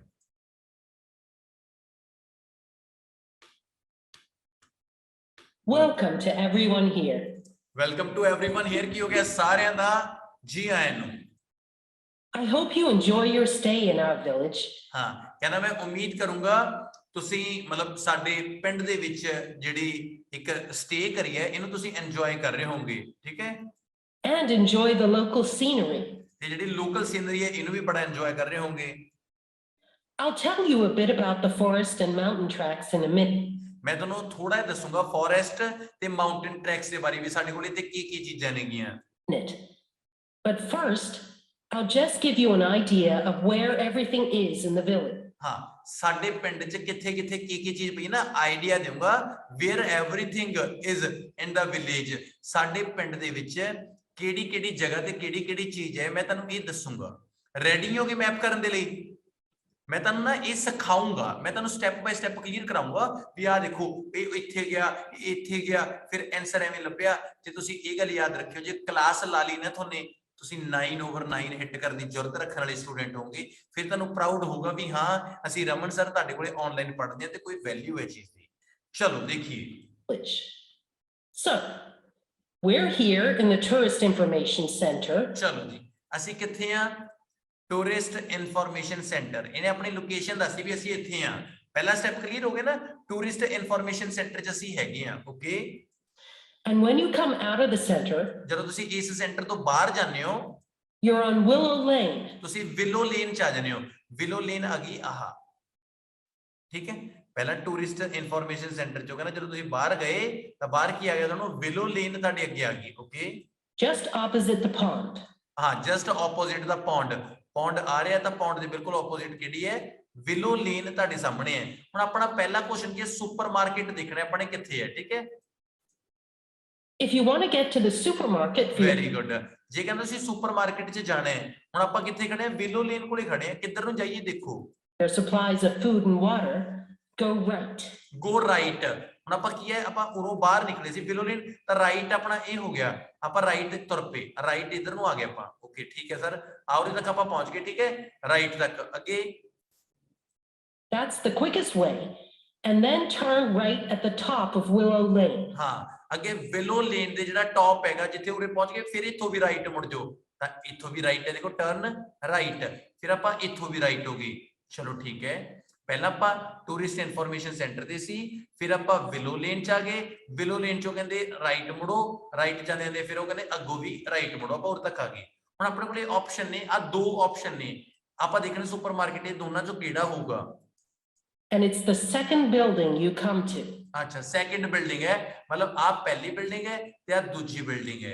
मतलब एक्यूरेट आंसर अपना की बन गया? जी बन गया। एक बार आप थोड़ा और देख ली question. opposite the old railway station. Very good. Old railway station ਦੇ ਬਿਲਕੁਲ ਆਪੋਜ਼ਿਟ ਹੈ। 올ਡ ਰੇਲਵੇ ਸਟੇਸ਼ਨ ਆ ਰਿਹਾ ਤੇ ਇਹਦੇ ਆਪੋਜ਼ਿਟ ਆ ਰਿਹਾ ਤੇ ਪਹਿਲੇ ਦਾ ਆਨਸਰ ਆਪਣਾ ਕੀ ਨਿਕਲ ਗਿਆ ਜੀ। ਸੈਟੀਸਫਾਈ ਹੋਏ ਪਹਿਲੇ ਆਨਸਰ ਨਾਲ? ਤੁਸੀਂ ਦੇਖੋ ਵੀ ਉਹਨੇ ਆਪਾਂ ਨੂੰ ਦੱਸਿਆ ਵੀ ਪਹਿਲਾਂ ਇੱਥੇ ਜਾਣਾ ਫਿਰ ਇੱਥੇ ਜਾਣਾ, ਆਪਾਂ ਨੂੰ ਇੱਕ ਇੱਕ ਸਟੈਪ ਤੇ ਪਹੁੰਚਦੇ ਹੋਏ ਆਪਣੇ ਆਨਸਰ ਕਰਦੇ ਆ। ਇਜ਼ ਇਟ ਕਲੀਅਰ ਅਤਿੰਦਰਪਾਲ ਬਾਈ ਜੀ? ਓਕੇ ਆ ਪਹਿਲਾ ਕੁਐਸਚਨ। ਚਲੋ ਆਪਾਂ ਦੂਜਾ ਦੇਖੀਏ, ਥੋੜਾ ਡਿਫਰੈਂਟ ਹੈ ਪਰ ਕਰਾਂਗੇ ਆਪਾਂ ਅੱਗੇ। ਕਲਾਈਂਬਿੰਗ ਸਪਲਾਈਜ਼ ਸਟੋਰ ਹੈ, ਇਹਨੂੰ ਦੇਖਣਾ ਹੈ। If you're planning on doing some serious climbing ਹਾਂ ਜੀ, ਤੁਸੀਂ ਕਹਿੰਦੇ ਤੁਸੀਂ ਕਲਾਈਂਬਿੰਗ ਕਰਨਾ ਚਾਹੁੰਦੇ ਹੋ and you need some equipment, ਤਾਂ ਤੁਹਾਨੂੰ ਕੁਝ ਇਕਵਿਪਮੈਂਟ ਦੀ ਲੋੜ ਪਊ, ਸਮਾਨ ਦੀ ਲੋੜ ਪੈਣੀ ਆ। we do have an excellent climbing supply store. ਸਾਡੇ ਕੋਲੇ ਮਤਲਬ ਸਪਲਾਈ ਸਟੋਰ ਵੀ ਹੈਗਾ। ਹੁਣ ਆਪਾਂ ਨੇ ਇਹ ਦੇਖਣਾ ਹੈ ਵੀ ਕਲਾਈਂਬਿੰਗ ਦਾ ਸਪਲਾਈ ਸਟੋਰ ਹੈਗਾ ਕਿੱਥੇ ਹੈ। Just 5 minutes walk away. ਹਾਂ 5 ਮਿੰਟ ਦਾ ਰਾਹ ਹੈ ਕਹਿੰਦੇ। Turn left once you're outside the tourist information center. Very good. ਕਹਿੰਦਾ ਜਦੋਂ ਤੁਸੀਂ ਟੂਰਿਸਟ ਇਨਫੋਰਮੇਸ਼ਨ ਸੈਂਟਰ 'ਚ ਦੁਬਾਰੇ ਆ ਗਏ ਤਾਂ ਪਹਿਲਾਂ ਆਪਾਂ ਟਰਨ ਰਾਈਟ ਗਏ ਸੀ, ਹੁਣ ਟਰਨ ਲੈਫਟ ਕਰੋ। ਟਰਨ ਲੈਫਟ ਕੀ ਹੋ ਗਿਆ, ਆਹ ਰੋਡ ਤੇ ਚੜ ਜਾਓ ਕਹਿੰਦਾ। ਚਲੋ ਜੀ ਆਪਾਂ ਇੱਥੋਂ ਚੜ ਗਏ, ਅੱਗੇ ਦੇਖੀਏ ਕੀ ਹੈ। Take Willow Lane all the way up to Pine Street. Very good. ਮਤਲਬ ਵਿਲੋ ਲੇਨ ਉੱਥੇ ਤੱਕ ਚੱਲਦੇ ਰਹੋ ਜਦੋਂ ਤੱਕ ਪਾਈਨ ਸਟਰੀਟ 'ਚ ਨਹੀਂ ਪਹੁੰਚਦੇ। ਚਲੋ ਜੀ ਆਪਾਂ ਪਹੁੰਚ ਗਏ ਪਾਈਨ ਸਟਰੀਟ 'ਚ। ਵੈਰੀ ਗੁੱਡ, ਇੱਥੇ ਤੱਕ ਆ ਗਏ, ਠੀਕ ਹੈ। You want to go left along here. Then ਹਾਂ street, you want to go left along here, ਤੁਸੀਂ ਲੈਫਟ ਜਾ ਸਕਦੇ ਹੋ ਇੱਥੇ। ਲੈਫਟ ਦਾ ਇਹਦਾ ਕੀ ਹੋ ਗਿਆ, ਇੱਧਰ ਆ ਦੇਖੋ। ਜਦੋਂ ਆਪਾਂ ਇਸ ਰੋਡ ਤੋਂ ਜਾਵਾਂਗੇ ਨਾ, ਇਸ ਰੋਡ ਤੋਂ ਜਾਵਾਂਗੇ ਤਾਂ ਤੁਹਾਡਾ ਜਿਹੜਾ ਲੈਫਟ ਹੋਊਗਾ ਉਹ ਇੱਧਰ ਹੋਊਗਾ, ਰਾਈਟ ਤੁਹਾਡਾ ਇੱਧਰ ਹੋਊਗਾ। ਤਾਂ ਆਪਾਂ ਕਹਿੰਦੇ ਤੁਸੀਂ ਲੈਫਟ ਜਾਓ, ਆਪਾਂ ਲੈਫਟ ਇੱਧਰ ਆ ਗਏ। Okay, and keep walking and go up Mountain Road on your right. And ਜਿਹੜਾ ਮਾਊਂਟੇਨ ਰੋਡ ਹੈ ਉਹ ਤੁਹਾਡੇ ਰਾਈਟ ਤੇ ਰਹਿ ਗਿਆ। ਮਾਊਂਟੇਨ ਰੋਡ ਦਾ ਦੇਖੋ, ਜਦੋਂ ਆਪਾਂ ਟੂਰਿਸਟ ਆਫਿਸ ਤੋਂ ਨਿਕਲੇ ਇਧਰੋਂ ਜਾਂਦੇ ਹੋਏ ਆਪਾਂ ਪਾਈਨ ਸਟਰੀਟ 'ਚ ਹੋ ਗਏ, ਉਹ ਕਹਿੰਦਾ ਤੁਸੀਂ ਲੈਫਟ ਤੇ ਜਾਣਾ ਹੈ ਕਿਉਂਕਿ ਜਿਹੜਾ ਰਾਈਟ ਹੈ ਤੁਹਾਡੇ ਮਾਊਂਟੇਨ ਹੈ। ਅੱਛਾ, ਲੈਫਟ ਤੇ ਜਾ ਕੇ ਅੱਗੇ ਆਪਾਂ ਨੂੰ ਦੇਖੀਏ ਕਿੱਥੇ ਮਿਲ ਰਿਹਾ ਹੈਗਾ। till you come to the next turning on the left. Head down there and you'll come to the climbing supply store.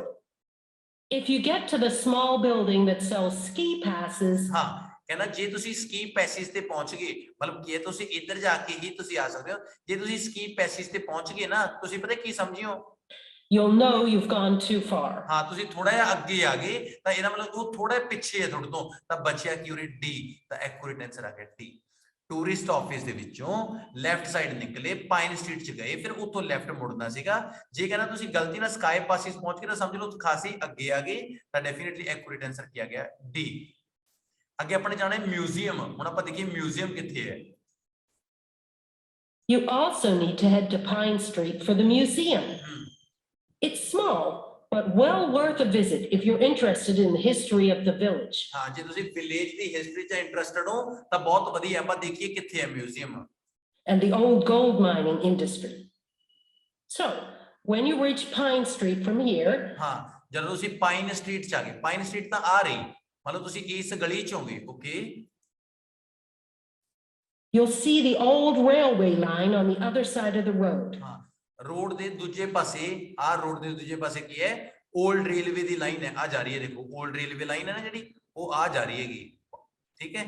Okay, Turn left into Pine Street. ਹਾਂ turn left to the Pine Street. Pine Street ਤੇ ਤੁਸੀਂ left 'ਚ ਮੁੜਨਾ ਹੈਗਾ। Left 'ਚ ਦੇਖੀ ਜਾ ਕੇ ਕੀ, ਇੱਕ minute. And keep going until you come to Mountain Road. ਹਾਂ ਜਦੋਂ ਤੱਕ ਤੁਸੀਂ ਮਾਊਂਟੇਨ ਰੋਡ 'ਚ ਨਹੀਂ ਪਹੁੰਚਦੇ ਹੈਗੇ, ਤਾਂ ਮਤਲਬ ਜਾਂਦੇ ਦੇ ਮਾਊਂਟੇਨ ਰੋਡ ਆ ਗਿਆ ਇੱਥੇ। ਆਪਾਂ ਮਾਊਂਟੇਨ ਰੋਡ ਕੋਲੇ ਆ ਗਏ। Okay, And just past here, the museum will be on your left. Very good. ਜਦੋਂ ਕਹਿੰਦਾ ਤੁਸੀਂ ਪਾਈਨ ਸਟਰੀਟ ਤੋਂ ਜਾਂਦੇ ਹੋਏ ਨਾ ਮਾਊਂਟੇਨ ਰੋਡ 'ਚ ਮੁੜੋਗੇ, ਜਦੋਂ ਆਪਾਂ ਮਾਊਂਟੇਨ ਰੋਡ 'ਚ ਮੁੜ ਗਏ ਤਾਂ ਤੁਹਾਡਾ ਲੈਫਟ ਕੀ ਹੋ ਗਿਆ, ਆਹਾ। ਤਾਂ ਡੈਫੀਨਿਟਲੀ ਜਿਹੜਾ ਮਿਊਜ਼ੀਅਮ ਹੈ ਉਹ ਆ ਗਿਆ ਏ। ਪਾਈਨ ਸਟਰੀਟ ਤੋਂ ਜਦੋਂ ਮਿਊਜ਼ੀਅਮ 'ਚ ਵੜਨਾ ਹੈਗਾ ਤਾਂ ਤੁਹਾਡੇ ਖੱਬੇ ਹੱਥ ਤਾਂ ਪਹਿਲੀ ਬਿਲਡਿੰਗ ਆਊਗੀ, ਏ ਆਨਸਰ ਹੈਗਾ। ਹੁਣ ਆਪਣੇ ਕੋਲ ਕੀ ਚਾਹੀਦਾ, ਬਾਈਕ ਹਾਇਰ ਕਰਨ ਦੇ ਲਈ। Just behind the railway line. ਹਾਂ behind the railway Don't line. worry about crossing over the tracks. The train stopped running through here in 1985. ਕਹਿੰਦਾ ਡਰਿਓ ਨਾ ਵੀ ਰੇਲ ਗੱਡੀ ਆ ਜੂਗੀ 1985 ਚ ਆਈ ਸੀ, ਹੁਣ ਤਾਂ ਉਸ ਤੋਂ ਬਾਅਦ ਕਦੇ ਆਈ ਹੋ ਨਹੀਂ ਹੈਗੀ। If you're planning on following one of the easier forest walks, you might like to hire a bicycle. ਹਾਂ ਜੇ ਤੁਸੀਂ ਬਾਈਸਾਈਕਲ ਲੈਣਾ, ਮਤਲਬ ਬਾਈਕ ਹਾਇਰ ਕਿੱਥੇ ਹੈਗਾ। To get to the hire shop, again, you need to head to Pine Street. ਹਾਂ ਤੁਹਾਨੂੰ pine street 'ਚ ਜਾਣਾ ਪਊਗਾ। ਚਲੋ ਜੀ ਆਪਾਂ ਪਾਈਨ ਸਟਰੀਟ 'ਚ ਆ ਗਏ। Okay, On the left-hand side of Pine Street, you'll see the town hall. ਚਲੋ ਜੀ ਫਿਰ ਚਲੋ ਲੈਫਟ ਸਾਈਡ ਤੇ ਕੀ ਹੈ ਤੁਹਾਡੇ ਕੋਲ, ਇੱਕ ਟਾਊਨ ਹਾਲ ਆ ਜਾਊਗਾ, ਆ ਗਿਆ town hall. Okay, Go down the little road that you come to just before it, and you'll find the bike hire shop just behind the hall.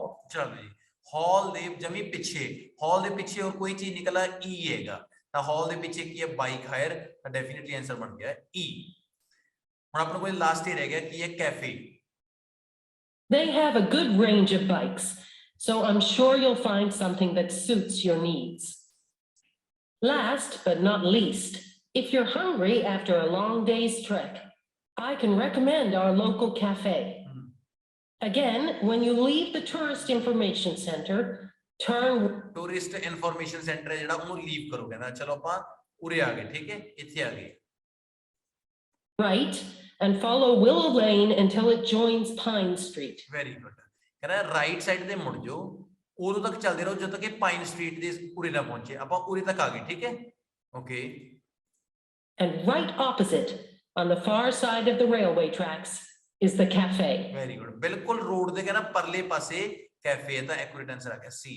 ਤੁਸੀਂ ਨੋਟ ਕਰਕੇ ਦੇਖੋ, ਪਹਿਲਾ ਜਿਹੜਾ ਕੁਐਸਚਨ ਸੀ ਸੁਪਰਮਾਰਕਟ, ਮੈਂ ਤੁਹਾਨੂੰ ਜੀ ਕਰਵਾਇਆ ਸੀ ਕਿਉਂਕਿ 올ਡ ਰੇਲਵੇ ਤੇ ਸੀ, ਜੀ ਠੀਕ ਗਿਆ।